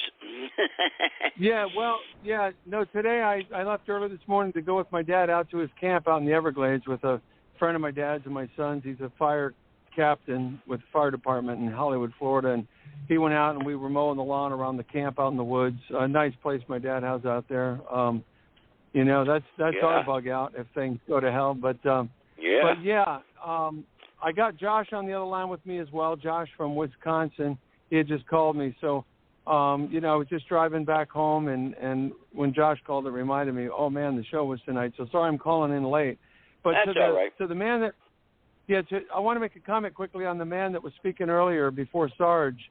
He says they're looking for solutions. As you know, it made me realize, knowing what I'm going to say, that I wish I was not the founder and the creator of the righteousarmy.org. That way, when I say all the answers are at righteousarmy.org, it would have more credibility. But when you're the founder of it, then, like, oh, yeah, this guy thinks his website's the thing. It's not about me. It's not about my website. It's about the fact that I was inspired absolutely by the Creator, God Almighty, at 3 a.m. to get up and publish everything that's on that site. It is the only way. All the solutions are on that site, righteousarmy.org, and that's what we all must follow, because it's simply the fact that all of us who are of like mind on issues that can be labeled, center to right, conservative, Christian, patriot, truther, all of us who are of like mind, opposed to the New World Order, one world government, transsexual, transgenderism, LGBT, A to Q, Z, the Q agenda that's being, pushed into society, the things that we agree upon, the Constitution, the Bill of Rights, the Declaration of Independence, God's Word, all of us who are of like mind on those things, we must organize in small pods, in small armies, if you will, in small groups of 20s and 30s and 50s and hundreds in our cities, in our counties, in our states, and be connected via radio, via cell phone, via email, where we all are all in organized and united, city to city, county to county, to state to state. We must do that. And why there's such a slow move or effort on people to take that initiative to do that plan is beyond me, but that is the solution. It's the only solution. And it's one whereby we can all be following the same path for God's Word, God's law, common law, the Bill of Rights, the Constitution, supporting one another, and being there for one another. If we had something like that going... I think the Internet bit us, Mike. I think the Internet bit us in the rear end because we have more of a national connection than we do a local connection. So it kind of got us there a little bit, Well, it's a helpful tool. But people need to realize that they need to start being leaders in their local communities, and all the leaders need to unite and organize, and all the leaders need to start recruiting other people of like mind in their community to I agree. Joe, you're asking for solutions, correct? Righteous Army. I don't care if there's other groups doing the same, but then we need to connect with them, and they need to connect with us. I agree. Well, Joe, you're asking for solutions, correct? That's right. Go ahead. Bring them. I think we can all agree that whatever solutions we have in mind for the United States in its current state of disrepair and decay, I think the best way to resolve them is to do it without undue turmoil and violence. And the best way, the traditional way to have that done has been through elections. But we can see now with the release of this Dunham report and he was doing everything he could to not overstate the case. He was definitely understating the case. But if you read at all between the lines, the deep state and the three-letter bureaucratic agencies didn't just put a thumb on the scale of the elections. They put kettlebells on them. I mean kettlebells. We now see the extent of what they did in order to undermine the Trump presidency, not only his campaign, but his presidency. We see the things they did to curtail and short-circuit investigations into Hillary conduct's malfeasance and criminal conduct. And we can see now that our first priority, well, maybe simultaneous priorities, is stopping this invasion on the border and dealing with election integrity. And we can notice I haven't even mentioned Dominion voting machines. In fact, I don't plan to mention Dominion voting machines. They stole that election in a myriad of ways almost none of which were significant. In fact, Dominion pales into insignificance compared to the ways that they actually stole the election. I think the invasion on the border has to be stopped, and second of all, election integrity has got to be restored. They cannot steal an election again like they did this last time. 5 states. Remember, they stole it in 5 states with 44,000 votes. Sarge, who's this guy in the chat room, New Orleans Wake Up? I'm talking to the host. I can't get into the chat room for some reason. I'm blocked out. So my question is, by restoring the republic, does that mean restoring racist segregation laws, even restore chattel slavery of black people? Does it mean referring to white nationalists as American patriots, as Senator Tuberville has said? The only people I know of that are speaking of segregation today in public, the only people I know of are the Black Panthers. Are people that are identified with the progressive left that want safe spaces and our own spaces for people of color. I don't know of any white people publicly discussing, and I don't know what they discuss behind closed doors. The only people I know discussing about self-segregation now are largely black people. So, and even if they are, there are certain things that are public accommodations, according to the Supreme Court and the 14th Amendment of the United States, that make such conduct and actions illegal. Now, if we're going to keep having a lawless government like we have now, a government that is absolutely lawless like Joe Biden, not enforcing the immigration law on the border, I would suppose that the Department of Justice might choose not to enforce anti-discrimination law and the 14th Amendment too. But if they are true to their oath and their fidelity to faithfully execute the laws, they will not allow mandated segregation in public accommodations. Now, next, let's go back to chattel slavery. Again, sir, the 13th Amendment still exists. It has not been repealed. Again, it is unlawful and unconstitutional to enslave anyone chattelly, that means in which a state of slavery in which you were born. It is illegal and unconstitutional to do so. Now, we're going to be lawless, as this Biden administration is. I suppose a lawless administration could reinstitute chattel slavery. But again, that would be illegal and unlawful. And again, the only way you can enslave yourself today is to commit a crime, and then be adjudged by through whatever means of due process of law you have in your state or your local agency, then get in prison. And by the way, I don't know of any jurisdiction in the United States, even though constitutionally they are allowed to, I don't know of any jurisdiction in the United States that requires any prisoners to work anymore. There are no more chain gangs unless they're there voluntarily working outside. Nobody forces a prisoner to work. Most prisoners decide they want to work to relieve the boredom and to get some kind of income. Okay? Because every state pays a pittance, maybe, but they pay them. What's Josh think? What's Josh's that's my answer. Solution? I get this kind of rhetorical nonsense every time we talk about the Constitution and the Republic, and they respond with some absurd questions like that. Does that mean going back, blah, blah, blah? I know. That means that we'll be lawless if you do, provided they don't repeal the 14th Amendment or all the laws that protect you against slavery and discrimination. If we become a lawless country like Joe Biden, all right, John Doe wants to say something. I suppose that could happen. John Doe, go ahead, John Doe. Joe, you might have heard of New Orleans Wake Up, Brother Warren. He probably learned about your show from American Statesman. He calls in. He's more left, but he usually is respectful and has decent conversations, even though he doesn't agree with you. He's kind of a Pan-African supporter like Mandela Khan. But, I mean, I've always heard him stand up for his principles and talk to other people with respect. So have him call in. It'll make you think. Yeah, everybody's welcome to call in. They know the number, 657-383-0616. Anybody can call in. Thanks for that, John Doe. But how about Josh? What's Josh say? Josh is very knowledgeable, and he's been around the Patriot community for a long time. He agrees that, hey, nothing's really going to get fixed anyway in the Republic, and we're lost. But what's his solution? What's your solution, Josh?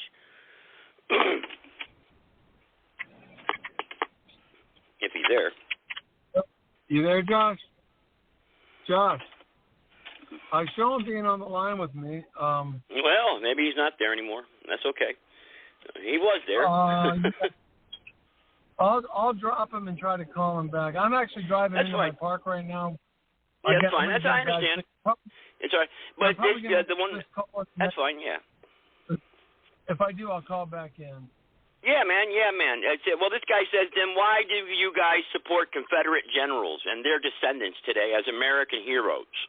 Many conservative constitutionalists want to eliminate the 13th and 14th Amendment.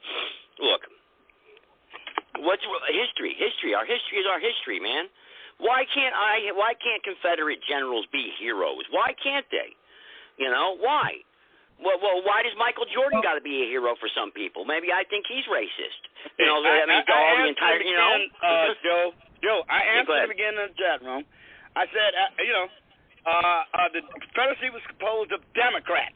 I despise Democrats, but it's also impossible to ignore the military excellence of Confederate generals like Nathan Bedford Forrest, the Wizard in the Saddle, Stonewall Jackson, Robert E. Lee, and others. Now, yeah, there was a lot of political shenanigans involved in naming military forts for these Confederate generals. They also happen to be militarily excellent as well.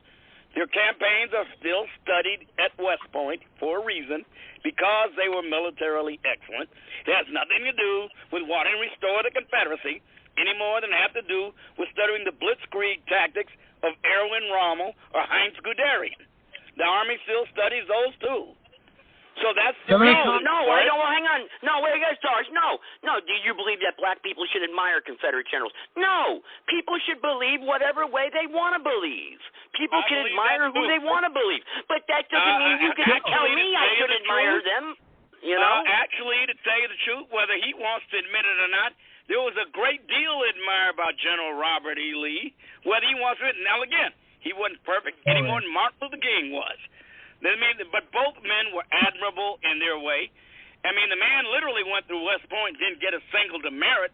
That's a record. But this is the problem, though. If you like Confederates, you're a racist. But it's okay for them to for blacks or whatever, or the other side to like who they like. But that's okay. And if you don't like it, you're a racist. He's trying to bully you.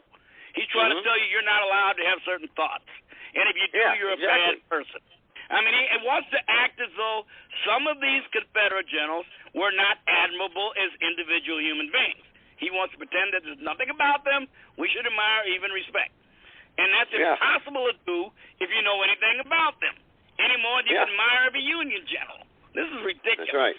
I mean, this argument is so vapid and puerile. I don't know why these people get these arguments. Honest to God, I don't. No, I know. They really are silly. That's the rooting core. Arguments. Yeah, but that's the core of their argument, though, really. That's how they divide the people in the community. That's what they do. I mean, it's really ridiculous. Honest to God, it is. I mean, but look, like I said, look. Damn, people have, I mean, what are we going to say? Look, Count Klaus von Stauffenberg fought for the Third Reich. He got decorated fighting for the Third Reich. He also led the plot to assassinate Adolf Hitler. He was a Catholic and a humanitarian. He was a very admirable man, despite the fact that he fought for the Third Reich. Okay? Let's stop being simplistic about life and people. Well, this is how they brainwash the children. Complex in reducing go ahead, Mike. stereotypes of any type. Hang on, Sarge. Mike wants to say something. He's in the background there. Go ahead, Mike. Yeah, as I'm listening, you guys are both making good points, but I mean, as I'm listening, I'm thinking to myself, man, Sarge said it. I mean, he asked the question, why do people get into these ridiculous arguments? Well, here's the answer, and you guys are kind of falling into it. I'm telling you, everything. You said it last week, Joe. Is everything a psyop? Yes, everything's a psyop. Who funded the Civil War? Who funded every war? Who funded every war since the Napoleonic Wars of 1803 to 1815 to the current day? The New World Government Agenda regime. Same people. They fund both sides, and they recreate history. Nobody really knows who Hitler really was. They only know the painted picture and the images and the movie versions of who that man was and what World War I and World War II was about, and Germany and Russia. They don't know the truth, and they won't unless they watch Europa: The Last Battle. Then they'll know the truth. It's the same with the Civil War and Confederacy. right? Look at the flags. The flags, the Confederate flag, the actual symbol for it is a beautiful symbol that represents blood and honor and glory. It has there's purpose and meaning to the particular stripes and colors and stars that are on that flag. Are you talking about the Bonnie Blue flag, or are you talking about battle flag? Hold on. Same thing with the swastika. It comes from India, and it means peace, and it means love. It's a great symbol. So the people that create the psyops are the ones that create the wars, and they're the ones that are trying to create and establish their New World Order, one world government agenda, and they're using America as their tool to do it. They're using the U.S. military as their tool to do it. Look at all the soldiers who have been maimed, going to useless, worthless wars under the guise that they're fighting. But what about the ultimate question, Mike? Never fought for what our about country. the ultimate question? What about the ultimate question? And I get into this all the time. Look, we're here on Earth temporarily. We got those 2 dates, our start date and our end date on our tombstone. And what we do in between determines where we spend eternity, right? That's what they say. So what's eternity? Where is eternity? Well, what's the right way to believe when it comes to spirituality and God, and that will determine how we act here on Earth, really. Because if we believe the wrong way, we act like idiots, and and wrong doctrine can leads us and steers us to not live the proper way in our Creator's eyes. So what's the right way? What's the right belief? Is there life after death? Where do we go? A soul, a body. Well, people say, the Bible and then God and heaven is real. And okay, that's fine, but you got to have faith. There's no real physical proof or definite proof other than the Bible and then the testimony that people gave you thousands of years ago. Man, stories change over time. Is God powerful enough to preserve His word? I say He is. I don't understand why He preserved it the way He did, because it could be corrupted by man so easily. I don't understand that, why He would preserve it that way. But at the same time, what's the ultimate goal here in the end game answer? And I got into a big debate with a friend of mine. I think I see his number up here too, about the country and the republic and laws, and we it's a good thing to have laws, because governments were created to restrain sin, he says. Which I don't buy that. Governments are not created to restrain sin. Governments are created to enforce to ensure and guarantee the rights of the people. At least this government was, the Constitution. That's why a republic. But I disagree with him on those aspects of laws and whatnot. We don't need laws. We have a right to self-govern ourselves. I just don't believe in all these codes and statutes that we have. It's the law. Like I got that code enforcement letter in the mail. It's the law, he tells me. It's not the law. Anybody want to comment on that? Well, Joe, I'm going to tell you right now, Joe, we are not going to be able to restore this country by the peaceful methods that the Constitution grants to us if we do not do something to ensure election integrity. We're not going to be able to do it. We have to have morality then. You got to have honesty. They're going to steal every national election if we don't do it. I know. And you got to have 504s on here, too. Wait a minute. If they foreclose the option for peaceful transfer of power, I want you to tell me, Joe, what is the alternative? To submit to it? Well, we got to have morality, Sarge. We got to have morality then. We got to have morality. You can't do anything without God. The law is an expression of morality, and the law says that elections should have integrity. Okay, Sarge, but how are you going to have integrity when you have a godless nation? Well, we may not be able to have it, and that means there will be no peaceful transfer of power. That means we either submit to tyranny and corruption, or the alternative is too awful to contemplate. I'm not going to say it, but you know what it is. Yeah, I know. All right, so there's no big options we're going to have. So it's going to be one or the other. These questions are, this is the main questions of our society today. We're at a breaking point. We have got to examine ourselves and identify what the problem is. Otherwise, these battles, they've been talked out already. They've been discussed. We fought over them. We're fighting over them.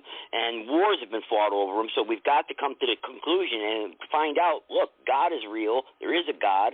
And we have to eliminate the narratives of the corruption within our religious institutions and these phony people out there that are preaching, these people that are corrupting the Word of God, corrupting the God that created us, our Creator. Because obviously, there has to be a Creator. I know, Joe. I tell you what, I implore you to read the Durham report. Yes, it does not go far enough, but what it reveals is the tip of an enormous iceberg involving corruption and election theft by the deep state and the three-letter government agencies. It's all there in the report. All of it laid out, names, places, dates, people, times. It's not a narrative. It is very, very specific. I urge every American to read it so we can have an understanding of what we're up against if we want to have a peaceful alternative for a transfer of power. Okay. Well, that's good, Sarge. 504, you've been waiting there quietly. What's on your mind? Yeah, this is Brother Warren, host of New Orleans Wake Up. I am currently in New York. I'll be in New York for at least the next 2 weeks. I'll be attending my nephew's graduation from West Point on the 27th. I here in my cousin's apartment here in Brooklyn, Fort Greene, and just having a busy day today, trying to find something to listen to, and listening to one of the so-called conservative shows. Now, whenever I hear people talk about restoring the republic, what comes to my mind, based off my experience living in this country, is that that's a code word to bring back the good old days of segregation and enslavement. Every white person I've ever known that used the Confederate flag, because, see, I'm from the Deep South. I'm from New Orleans in Louisiana. And the Confederate flag, as used in the Deep South, is a not-so-subtle message to black people about how they feel about you. And so when I hear people who defend Confederate generals and the Confederate cause, then I already know what side that they stand for. Now, Sarge could spin it any way he wants to spin it, but you're talking to a real black person here on the line who lived in America and experienced the black experience. I don't know who Sarge is or what type of indoctrination he's had or a lobotomy was given on him, but I'm telling you what's real and how we, the overwhelming majority of black people, perceive your support of Confederates, the Confederate flag, and other things you would like to see restored to the republic. Is she still on with you? Now, you've heard me speak a lot. Have you ever in your life heard me express open support either for the Confederate battle flag or the Bonnie Blue flag that actually represented the Confederacy? Because the Confederacy battle flag was a military flag that you could see when the smoke got heavy, when they were shooting black powder weapons, and the smoke got so bad they needed a brightly colored banner so you could rally and realign your troops when the skirmish lines got messed up. The Bonnie Blue flag was what actually represented the Confederacy. But of course, he probably wouldn't know that because he didn't know much about history. I can tell. Listen to me, young man. Let me tell you something. Hold on, Joey, because he made a lot of strikes directly at me. Now, see, he's the authentic black man. See, absolutely. On this line, I am. Because he doesn't consider me to be an authentic black man. I'm a black man who experienced and saw Jim Crow. I'm old enough where I saw the white and colored drinking fountains when I visited my relatives in Texas and Arkansas and Louisiana. And they warned me, because the memories of Emmett Till were still fresh in their minds, how not to behave around white women so I wouldn't wind up like him.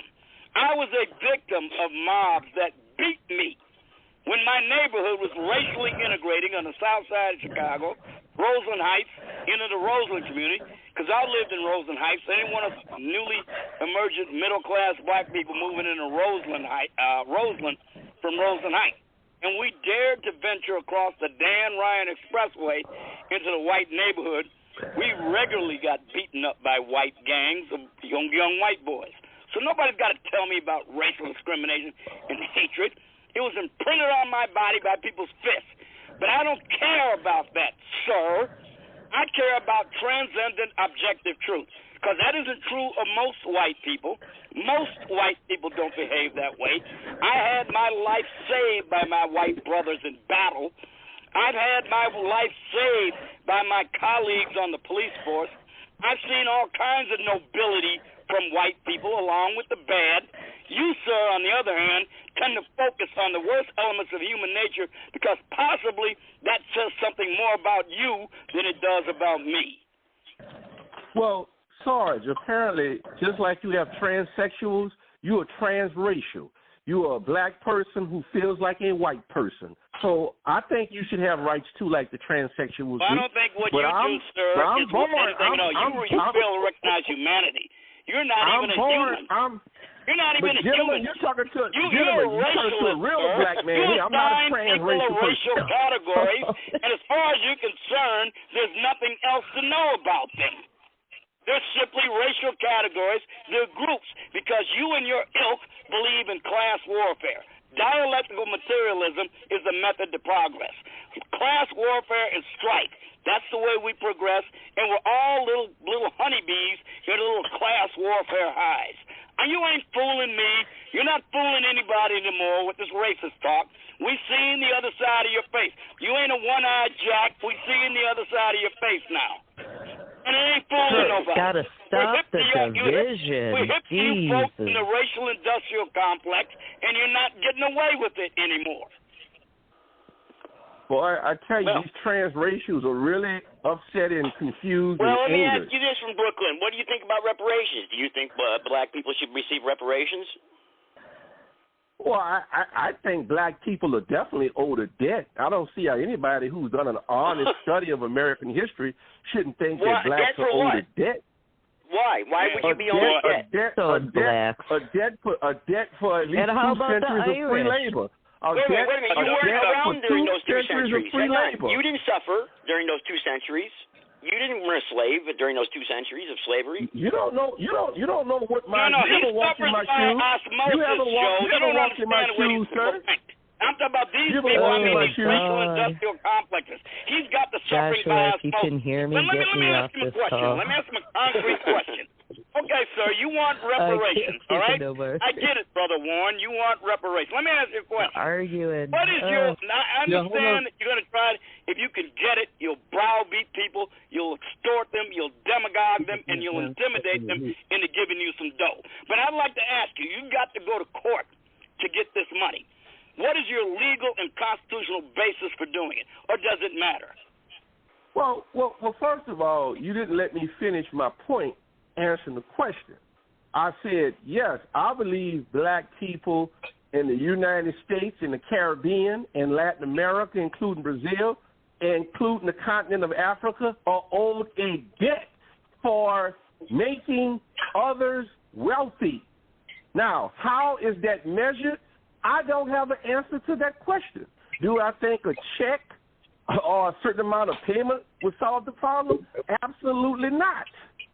But I do believe, based off my understanding of the historical record and the documentation in my own family that I have, that we're owed a debt. Have you ever seen your people sold like property and seen the price put on them? Have you seen their names listed in the wills and probate records? Why don't you take a trek down to the southern border? You can see it going on right now. Exactly. Why don't you wake up and see the enslavement going on the southern border, or maybe in Mauritania? You want to check that out, maybe? Well, as it relates to the republic, let's focus on this republic you guys want to restore, okay? So notice he didn't answer my comment just a moment ago, because that's modern day slavery. That's the title of this show. Go ahead. All right. So what's the republic? You're offended by the republic. That's what you transracials do. You can't let a real person. All right. Okay. Come on. You don't respond to things you don't have an answer for. That's one thing I've noticed about you. You just ignore it and move on to the next question. That doesn't even answer the point. You asked me about slavery. By the republic? I answered your question about slavery. There's enslavement going on the southern border right now. There's slavery going on in Africa and Mauritania and in the Middle East right now. Not from 158 years ago in the Old South. and you choose to ignore it and move on to something else. Because I'm focusing on the republic that you guys want to restore. Let's take With the 13th Amendment still in place. With the 13th and the 14th Amendments still in place. In order to repeal it, you've got to get 3/4 of the states to vote to repeal it. Do you think that's likely? And a great number of people and of your ilk and thinking, and a great number of people. See, could you put Sarge on mute, please? Could you put Sarge on mute? Hang on, Sarge. Hang on. Let's go ahead. Make your point. Go ahead about the Republic. Go ahead. Then let someone else jump in. Go ahead. I believe you guys refer to yourselves also as constitutional conservatives. And listening to quite a few people on this platform called Blog Talk who consider themselves constitutional conservatives, one being Bianchi, they believe the 13th and 14th Amendments should be appealed. In fact, they believe all amendments after the 10th Amendment should be gotten away with. Can I answer that? The 14th Amendment has not just I don't know what you feel about the 14th Amendment, but the 14th Amendment actually enslaved all the American people. Okay, the 14th Amendment should never have happened. Okay, could you refer me to a source? You understand what happened during the Civil War. Could you refer me to a source so I can learn more about that point that you're making about the 14th Amendment? Well, you won't read any of the sources because you think that it has an agenda, but you would have to go. Could you share with me a legal? What's your website? Give me your website, Mike. Could you share with me a legal scholar's viewpoint that you are supporting on that point? I'll share with you some sources as relates to the Constitution and aspects of it. But that's the first time I've heard what you said. Go to therighteousarmy.org, and then what's the other one, like BigVirusHoax.com? And all your information will be there. All the information will be there. Many months and documents and of research and history will be there that you can look up. Okay. So now you give me your source. You notice what the little proviso he put in there. He said you got to go to a legal scholar because we need a high priest to do this. I don't need that. Let me refer you to. I got another caller here. Hang on. Hang on. Legal high scholars that believe the Constitution is a living, breathing document. So yes. All right, guys, I don't have much faith in the idea of legal scholars that will interpret the Constitution for us like some sort of holy writ. All right, guys, let me bring this caller in, please. 203, go ahead. Good evening, gentlemen. Interesting conversation. All right, we can feel a little quiet time for a minute here. Go ahead. I'm just curious, a little breather time for the gentleman. Make excellent points. But I'm just curious, has anybody considered the white slaves that were brought over from Europe during the plague? Hey, Joe. Excuse me. Let me finish my point. Hey, Joe. Yep, go ahead. Hang on. Joe, it's Mike. You gave me an opportunity to speak there, Mike. Joe. I took a minute to get. Hang on. Let Peter finish asking his questions, then you can have at it. Okay. Go ahead, Peter. Ask your questions. Yeah, I'm just wanting to. Yeah. Okay. Let him finish asking his questions, and then Mike, you'll be the first one to respond. Go ahead, Peter. Many thousands of white children whose parents died in the plague were sold into white slavery and brought to the United States and were used as slaves. Can I get reparations if it were my relatives? Now, that's an excellent point. Hang on. Mike gets the answer first. Go ahead, Mike. Let's keep. Yeah, well, I brought in my brother Dan because Dan, the gentleman that was speaking a moment ago, our black brother there was making his points and said, where's your legal scholars, and he could bring in his legal scholars.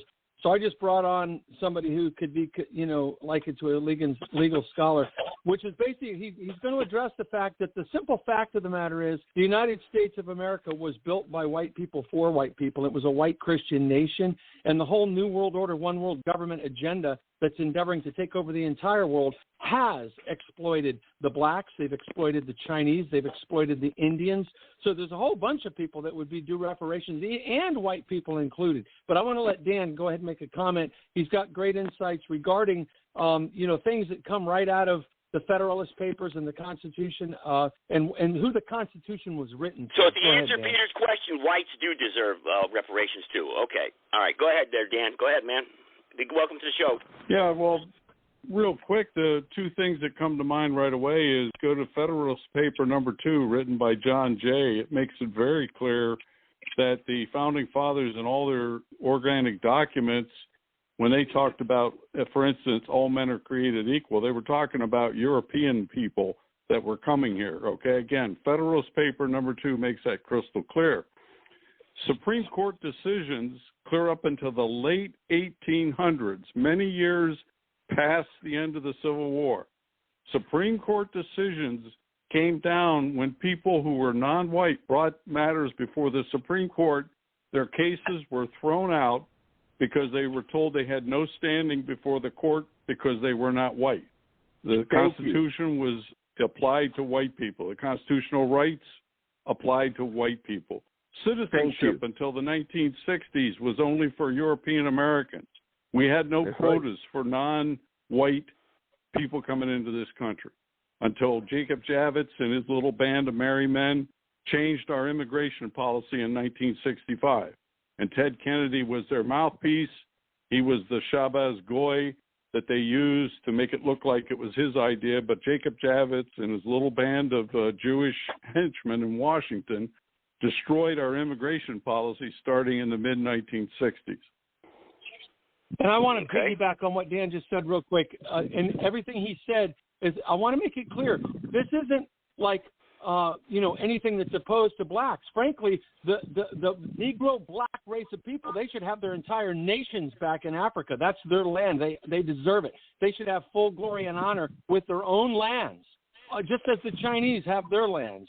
And the Indians got screwed over in the America worse than the blacks ever did. The American Indians got it worse than anybody, and this was their land. Now, to say this was their land, however, also goes back to the fact that I can claim, my family can claim to be as native as a Native American Indian because my family came here in the 1600s before the United States of America ever existed.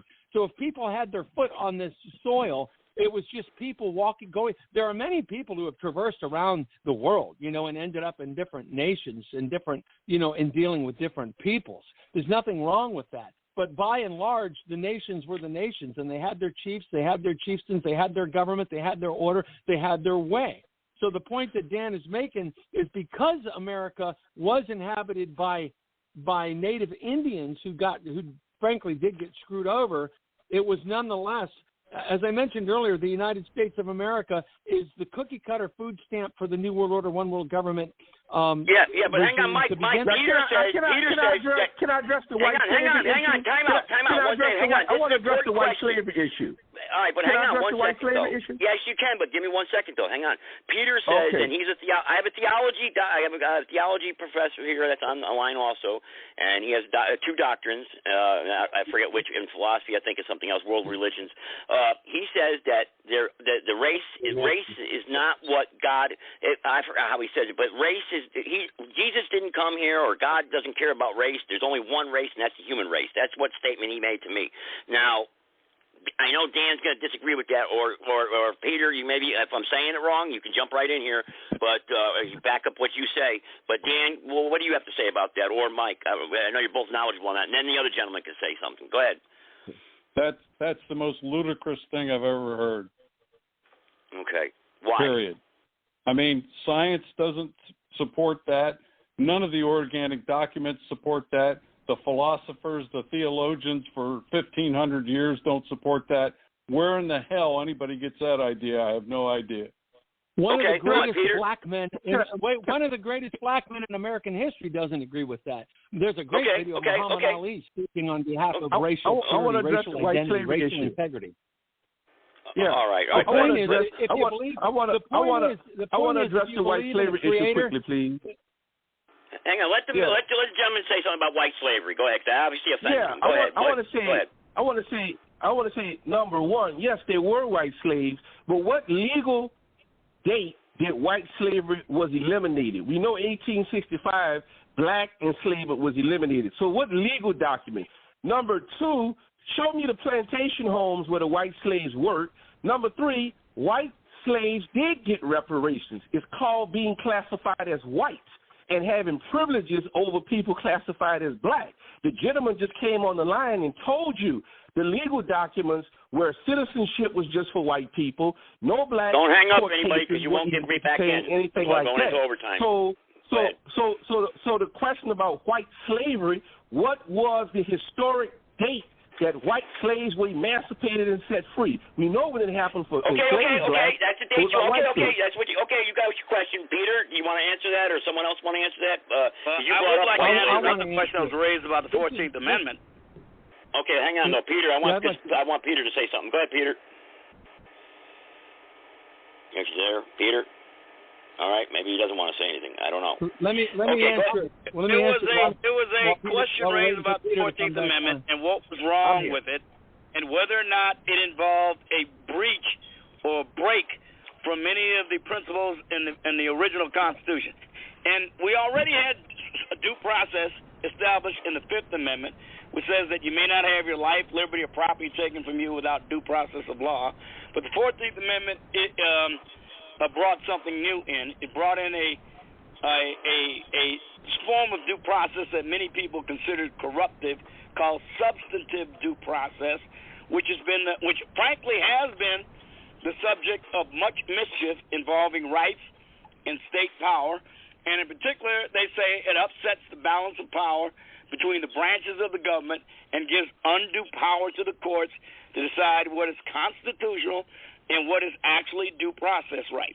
You didn't have a concept called substantive due process until the 14th Amendment. And there is an argument to be had about that.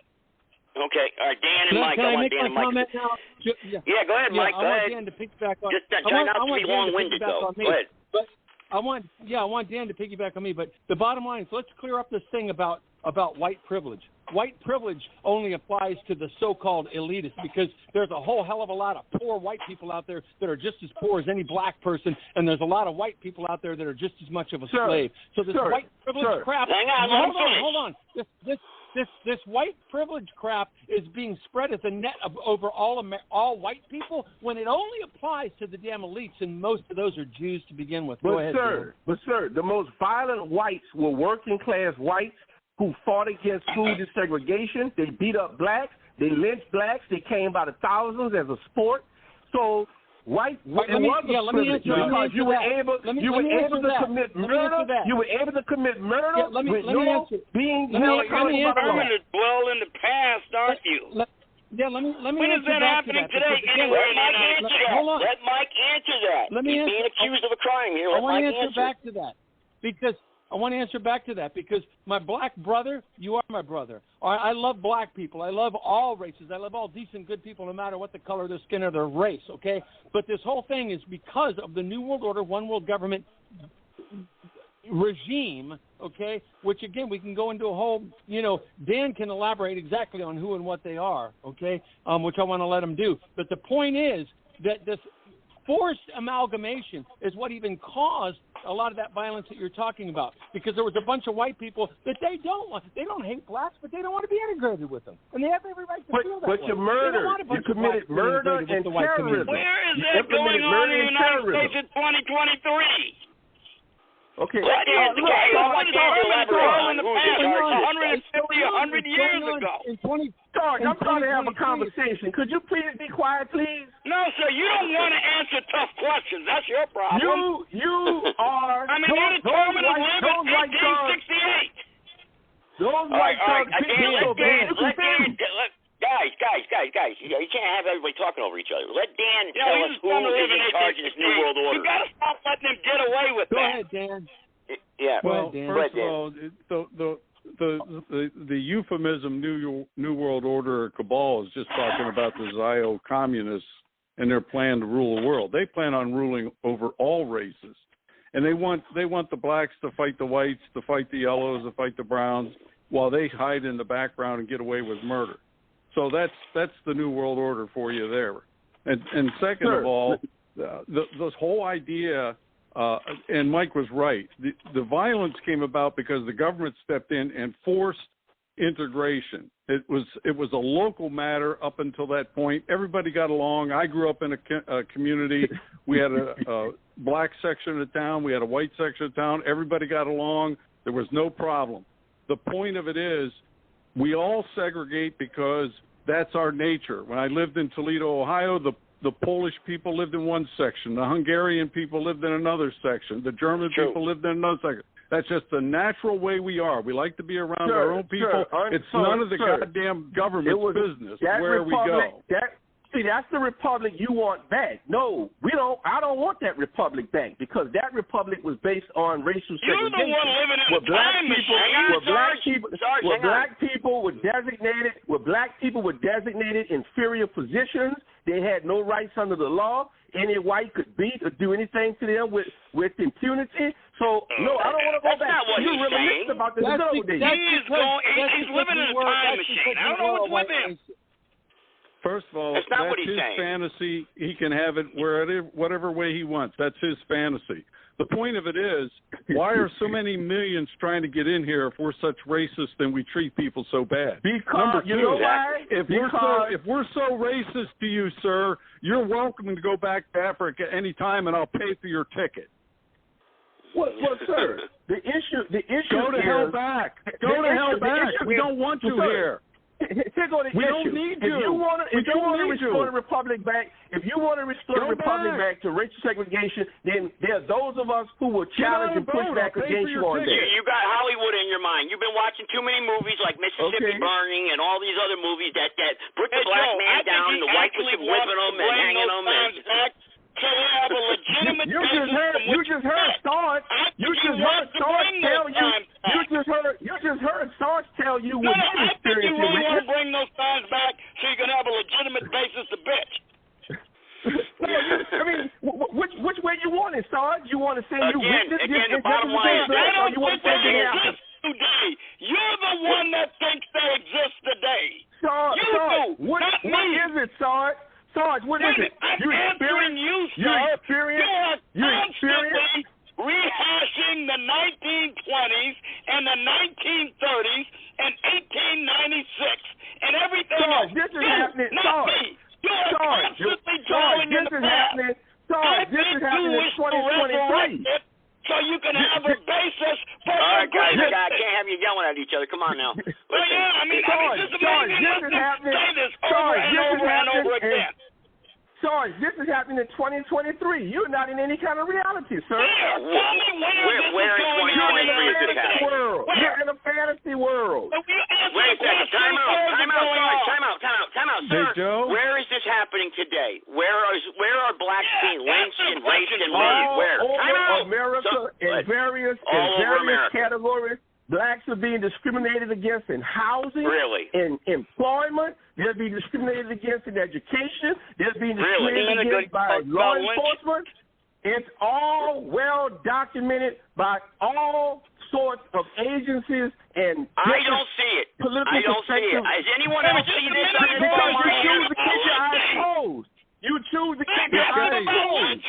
That he was repeatedly bringing up. See, this is what I mean about him. He's like a bunny rabbit with ADHD. He hops around from one thing to another. Is there any therapy for transracials? Are there any therapy for transracials you guys know of? A person that's born one race or one race, something else? Because he's a jerk. He doesn't have any arguments. He's got names. Time out. This is what the liberal woke agenda does. We're feeding into it. On 1 minute, Sarge.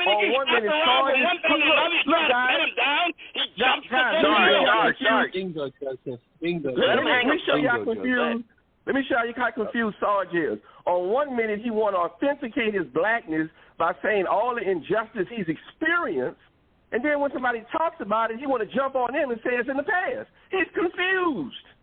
Listen, somebody's never said that. Sorry, time out. That's the point I'm trying to make. He did say it was in the past, sir.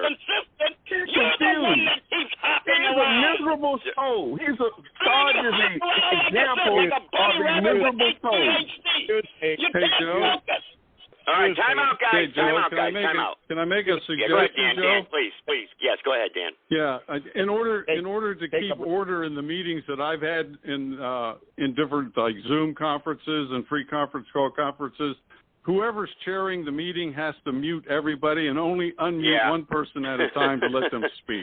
Yeah, I know. I see that now. I try not to do that. That would be a good idea, Joe. You ought to do it. Yeah, because it's turning into a shouting match. Give us like a minute and a half or 2 minutes each or something like that. Yeah, let's do that. As a matter of fact, we're at that point in the show. Everybody gets 2 minutes. How about that? All right, 2 minutes. So we'll start off with John Doe. You get to go first because we got a bunch of people here. 2 minutes, and I'll let Dan go last because I think he's got a lot to say here, or Peter, one or the other, or Mike. But go ahead, John Doe. You want to say something? You've been quiet. Yes, I appreciate the opportunity. Man, I really wish each and every one of us would learn how to self-control and not push our own psychological baggage on each other, because no one likes to follow a hypocrite. And the hardest thing to do is for me to see my own hypocrisy. But when other people want to project their hypocrisy on me and then try to make me think that I'm the one doing it, it's hard to swallow. But if I have a honest broker that's a person of veracity with integrity that actually cares about me and works in good faith as a genuine article person, authentic to care and consideration for me, I usually can hear it and say, you know, you're right. I appreciate you pointing that out. I'm sorry about that. And we can move forward together. But when we do these little backhanded innuendos and slap each other and just throw these projections, like we're just letting everybody know our own bias. And we are the problem, like you said from the top of the show, Joe. We look in the mirror. We're causing our own problem for a lack of knowledge. We are being destroyed. And without a vision, we're going to perish. And if we're not able to speak to each other with respect and dignity, which, Brother Warren, I've heard you speak on, American statesmen, and you're pushing it a little too far today. But also, in just respect to you, I'm going to say, Sarge, we got to let each other talk. You keep talking over the top of them. I can't hear anybody, and therefore none of us get anywhere because we continue to disrespect each other and, not show due consideration and run roughshod over each other. Okay, we're just going to continue to kill each other.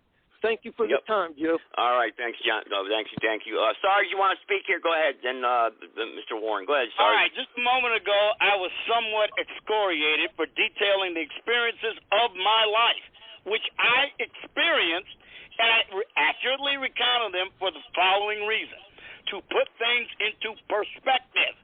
That time in which I was abused no longer exists today. The country has changed. The country has come to a reconciliation with these things through law and custom. I would say in some respects it's gone too far. It is actually becoming counterproductive, particularly for the black community, when it comes to the rule of law, when it comes to the breakdown in the family, and a whole bunch of other things. Again, my recounting of my experience was not to authenticate my blackness. I could care less if this man accepts me as a black man or not. It is utterly irrelevant to me. The purpose of me doing it was to put it in perspective. And part of my frustration is dealing with Brother Warren here, who regularly refers to people like me with the dehumanizing epithet, we're black conservative comfort dogs for white people, as though we have no agency of our own. We cannot come to conclusions about life, philosophy, and politics on our own independent agency, that we're simply manipulated by whatever white people want.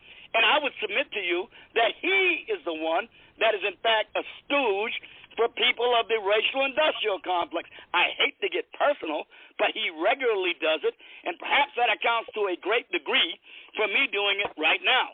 Like I said, if you're going to moderate this thing, Joe, I believe I can deal with them rationally, reasonably, and I can advance a focused argument, and better yet, one in which he doesn't get to hop away from things from which he has no answer, or just say, I don't have an answer for that. I'd like to talk about something else. Good point, Sarge. Good point. All right, Mr. Warren, go ahead. I'm going down the line. Go ahead. Well, I express gratitude, gentlemen, for allowing me to speak. I am the host of probably one of the most well-informed, dynamic shows on the Blog Talk platform called New Orleans Wake Up, where I am highly critical of the conservative movement and the whole slew of people who call themselves conservatives. I am not here to make any white person feel comfortable in their racism. I am here to tell you the truth, give you historical analysis based off fact. You know, in 2023, we have people in state legislatures that are making it illegal to teach the history of the United States, to make it illegal to talk about enslavement, even the civil rights movement in states like Alabama, of all states. That is fascism, but it's coming from a conservative element of the political spectrum. Comfort dogs, emotional support dogs, some blacks serve that role for whites. In other words, some white conversations have that one black person who says everything they say, so you can say you didn't say it, the black guy said it, so therefore it's not racist. I call that kind of stuff out as cowardly. If the black guy says something very egregious about black people, you stand up and say you believe it too. If you don't believe Martin Luther King should have a holiday, if you believe that as a white person, say it, but don't let the black person say it and hide behind the black person. That's cowardly. And so I bring an informed perspective. And for those people who want to say, if you insult a black person by saying before the civil rights movement, things were all hunky-dory between whites and blacks. That is not true. People are alive today to know that's not true. But some of you are pushing that fantasy of it was all good during segregation. You know, that's fascism, and that's what's being pushed today. Racism, like in the 1920s, is being advocated today in state legislatures on state legislature floors. And unfortunately, some black people are so confused and self-loathing, they want to be loved by some whites, and they'll say or do anything for that acceptance, or they feel they can't live. They have to commit suicide. Thank you so much for letting me speak. All right, thank you. Dr. Ventura, you there? You want to say something? Because I got Mike and Dan next. Dr. Ventura. Yeah, I kind of taken back a little bit here. But, you know, somebody said so. I just want to conclude with this as a Christian man. And I don't believe that Jesus Christ came to save skins. He came to save souls. And it doesn't matter whether you're white, black, Chinese, or Irish, Italian. What matters is two questions. Who is Jesus Christ? And once I know, what am I going to do with him? And anything contrary to Scriptures clearly say that God would have no man to be lost, that all men to be saved. And at first, when the friend down there said New Orleans, I didn't really believe he was from New Orleans, because everybody I know in New Orleans says New Orleans. They pronounce it New Orleans. If you say New Orleans, they know you're from up north. And so I was taken back a little bit by that. I'm not saying he's not from New Orleans, but I had to listen in for a while to get it. Okay. He was. All right. Okay. But that's my 2 minutes. And if you don't know Jesus Christ, today's a good day to do it. What Joe said earlier is 2 dates on the tombstone: the date you died, the date you were born, and we're going to be dead a lot longer than we live. We ought to find out where we're going. All right, Dan. All right, Dan. I know you wanted to talk about that because I think some of that was addressed towards you about the race thing. So, Dan or Mike, one of you, go ahead, man. Well, go ahead, Dan. Okay. Well, first of all, I want to congratulate you, Joe, for getting control, and I hope you continue with that format, because that's the only way to effectively get anything across. Number two, I personally don't believe in this universalism stuff that the mainstream churches teach, because if you study the scriptures in the original Hebrew and Greek and you go to the book of Matthew, the woman that came up and tugged at Christ's robe with a sick daughter, he did not even address her. He didn't answer her. He ignored her until the disciples said, Lord, do something. She's annoying us. And he said, it's not good to give the children's bread to dogs. And in biblical times, the word dog applied to non-Israelite, non-Hebrew, non-white people. That's a fact, okay? The scriptures were written in Hebrew and then later in Greek. There's only one group of people in the world that could read, write, and speak in those languages for all of history. So to say that it was for everybody, well, that means there's tens of millions of souls that are lost because they couldn't read or write in Hebrew or Greek. So if it was meant for everybody, that's pretty poor management, okay? And it doesn't fit with nature, and it doesn't fit with the way everybody believed up until the recent history. If you go back hundreds of years, nobody believed that. If you go back 1,000 years, nobody believed that. That's why Christianity was called in the old days the white man's burden, okay? Because we were his sons and daughters. We took the law to the other peoples of the world, and that brought law and order and civilization when we did it correctly, okay? So history has been changed by mainstream everything, mainstream education, mainstream churches, all the rest. Centralization is communism, okay? So like with freedom of religion was that the different denominations had freedom to teach the scripture out of the Bible in the way they saw fit at the local level. It did not mean that it was okay to build a mosque in our country or a Jewish temple, a synagogue, okay? That's not what they meant. Those are alien. Those are foreign to our culture, our history, and it's ridiculous to think that the Founding Fathers intended to make it a hodgepodge. Everybody knows the only nations to ever survive are homogeneous nations. Homogeneous, that means the same kind, just like the Bible says, kind after kind. That's why he set the different kinds into different geographical locations, to keep peace and harmony. That's a biblical concept. It was followed by people for thousands of years. The only successful nations and empires are the ones who obeyed those rules. And when we ignore those rules about separation, everything falls apart. You look at the ancient Greek and Hebrew, or not Hebrew, but the Egyptian empires and all that. They were great dynasties. They built things that are unbelievable architecture until they started to bring in all kinds of other cultures and intermixed because they wanted to get out of labor and have these other people do their hard labor for them. And when they did that, their civilization died, just like ours is dying, because there's no harmony. You look up the word nation in the dictionary, you know what it says? A nation, by definition, and it comes from a Latin root that means birth, like nativity and natal. The word nation means people who share these things in common: race, culture, language, heritage. If you don't have those things in common, you're not a nation. You're just a hodgepodge of people who are going to fight and bicker and be at each other's throats forever. Yeah. If that's what people want, just stay on the track we're on. We're going to die. We're in the process of dying right now. And look at us. We're sitting here arguing over shit that's absolutely ridiculous. People making up history in their fantasies.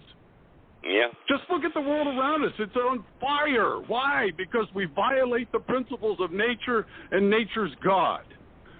All in the sake of being politically correct and affirmative action and all the other bullshit programs the Jews shoved down our throat so that we would violate those rules, because they know what comes with that. Chaos, death, and destruction. Yeah. I yield. That's a good point. Thanks, Dan. Appreciate that. I don't know if Peter wants to react to that, or maybe he did. I don't know. Peter, you want to say something to that real quick, or no? I don't know if you want to or not. Turn? Oh, yeah, Mike's turn. I'm sorry, Mike. I'm sorry. I thought I saw your number drop. Go ahead. No, I mean, Dan's a hard act to follow. I mean, God bless you, Dan. I mean, Dan nailed it. I mean, Dan said it perfectly, but I guess I would just try to help give some clarity for people out there that aren't up to speed on everything Dan said. That you've got the mainstream Christian movement, which is completely false to begin with. The modern 501c3 churches, they've been infiltrated, hijacked, and practically all of them have this idea in their head that that little piece of land over there called Israel is Israel. Like, that's Israel. That's the Jews. That's God's chosen people. Nothing could be further from the truth. You've got groups of black people calling themselves the Hebrews, that they're the true Hebrews. These groups of blacks saying that they're the Hebrews and the Israelites. Nothing could be further from the truth. Anybody who looks into it sincerely and looks at the true science and the true history will know that the Celtic peoples, the peoples of Ireland, the peoples of Scotland, the Welsh people. In fact, the Welsh language, Dan could elaborate on this, is the closest language to ancient Hebrew, Welsh. The Hebrew people were the direct bloodline of Adam. They were people whose face blushed, meaning a white person whose face could blush red. They had green eyes, brown eyes, blue eyes, blonde hair, red hair, different colors. They were a unique people. They weren't like the Negro black race. God bless them. God created them. They're beautiful, and they are what they are. God created them to be what they are.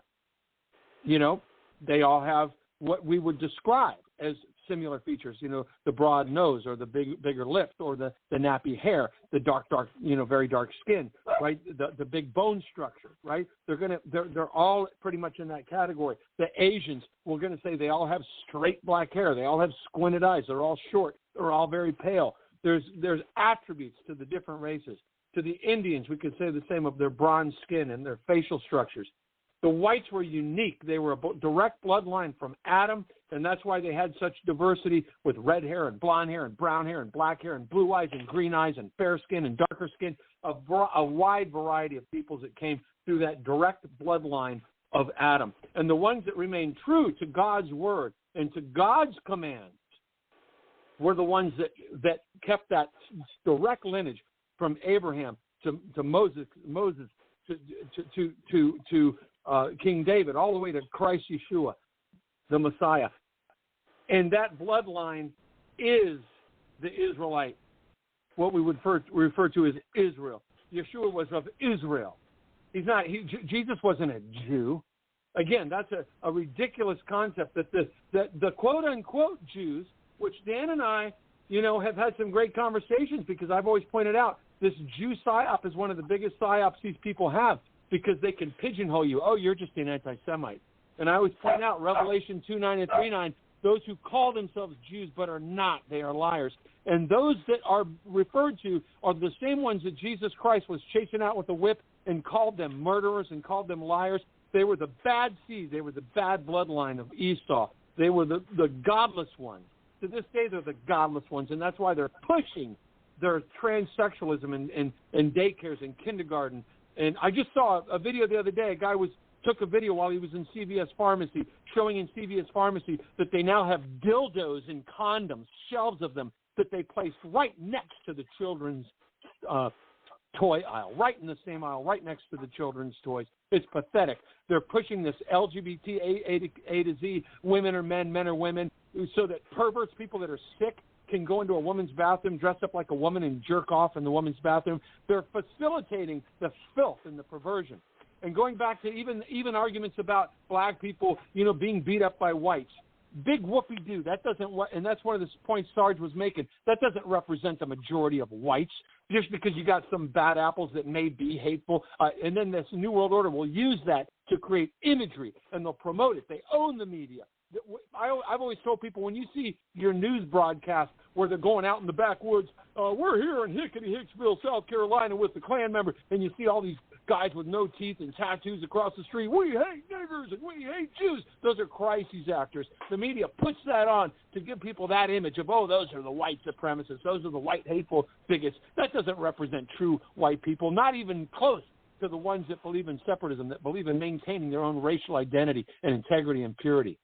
So the problem is that we have this forced New World Order, one world government agenda, mass amalgamation, forced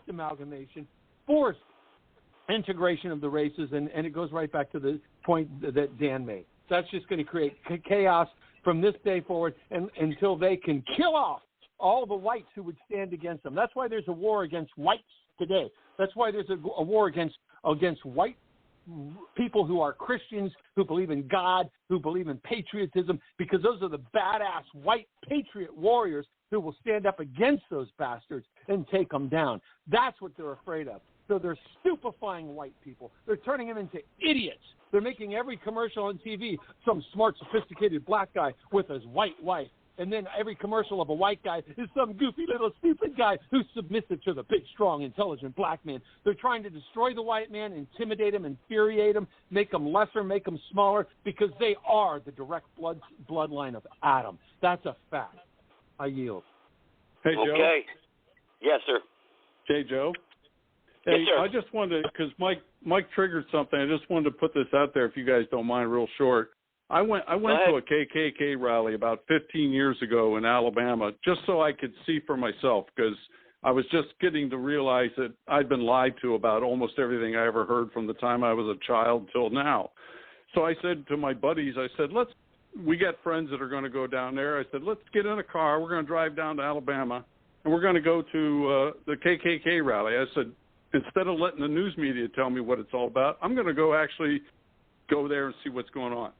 That whole day, it was like being at one church service after another. There was just beautiful families. Every speaker there that day was denouncing the behavior of white people. Not one time did I hear anybody say anything about blacks, Jews, aliens, or anything else. It was all about white people need to become more responsible, better parents, blah, blah, blah, all day long. There was no trouble. There were some skinheads that showed up. They tried to get a little bit rowdy, and the men with rifles went over and said, you're not welcome here, and get out. So a lot of people, like I said, they have this image, but that's what the Jew media creates. If you get off your ass and actually get out in the real world and check things out for yourself, just like in the book Mein Kampf, written by Adolf Hitler, I dare people to read the book, because you're going to find out, like everybody in my family, when I challenged them to read it, they found out it was a completely different book than what they thought it was. And it's the same thing with everything in life. If you let the Jewish news media and all these hotheads fill your head full of their bullshit, you don't know what reality is. Get off your ass, get away from that computer and television, and get out there in the real world and find out what's really going on. I yield. That was powerful. Hey, Peter, Joe, do you want to say something? Or something? I don't know if Peter wants to say something. I don't know if anybody, because they're going to cut me off like in a matter of about 5 minutes. But anybody want to say something? I do. Peter? I do. Oh, Mike does? All right, go ahead. No, John Doe. Oh, John Doe. All right. I don't know if Mr. Warren wants to say something. 504. I got to get him a shot, too. I got muted him because he was making some background noise. So they're going to cut me off in 5 minutes, so make use of it. Yeah, can I say something? Is Sarge go still ahead. there? Go ahead. Yeah, go ahead. Everybody's still here. Go ahead. Yep. Yeah, Sarge. Yeah, there's no talk. Just to make your point. Go ahead. No, Sarge, would you like to attend that Klan rally this guy attended? It sounded like it would be safe for us, huh? Huh, Sarge? All right. Well, I think if you showed up to the rally, nobody would do nothing to you. You know? I mean, I don't think you'd be, you might not be welcome there, but I don't think anybody would do anything to you. It's just like a Black Panther rally. Do I want to show up at a Black Panther rally? No, they're probably not going to do nothing to me, but they're going to talk about it. We know the Klan has blood on their hands from killing black people. We know that for a documented legal fact. Yeah, what did those black people do to get the blood on their hands? Being black? No, that's bullshit. Yeah. That's bullshit. That's the media. That's the media version. Okay, wait a minute. Let me make this point real quick. Anybody that's ever studied anything about the real Klan, they went out and punished just as many white people and other kinds of people as they did black people. They went out to punish people that were committing like murder and rape and all those kind of things, because after the Civil War, the carpetbaggers that came into the South did not enforce the law. And the white people were being put on and raped. So this is the forum I walked into, a support Klan forum? Is this what this is on Blog Talk? No, this is a truth forum. We're talking about truth. We're talking about truth here. Wow, and Sarge, you just feel comfortable in this little group, Sarge? What about, hang on a second, Mr. Warren. Hang on, Mr. Warren, hang on now. Let's not start shouting now. Hang on. What about when I have Shabaka on here from the Black Panthers? Would you criticize that? I don't know who that is. That is. Of course you don't. Of course you don't. I'm making a point, though. I've had him on here. So it's okay, but what would you say to that? Well, no, what I'm saying is I hear you No, guys that are wasn't my question. rationalizing. No. You see? And I'm not surprised. I'm not surprised. Joe, can I say something? Mike, can I say something? Yeah, go ahead. Yeah, to my black brother there, I appreciate where you're coming from. A lot of what's going on in your mind has been put into your mind through media imagery, movies, I experienced, bullshit narratives. Sir, coming up, sir, we experienced. Hang on. Hang on. Go ahead, Mike. Let him say something. He wants to say something, Mike. Let him say something. Go ahead, there, Mr. Warren. Go ahead. Mr. Warren, go ahead. Oh, let me talk? Yeah, go ahead. Yeah, I grew up experiencing hostile treatment from white people who used Klan and said they were members of the Klan. We used to play football, high school football. We would go to certain areas outside of New Orleans, and they would have the Confederate flag. They would have their dogs. They would be playing Dixie. They would yell the N-word at us. They would have the Klan hood.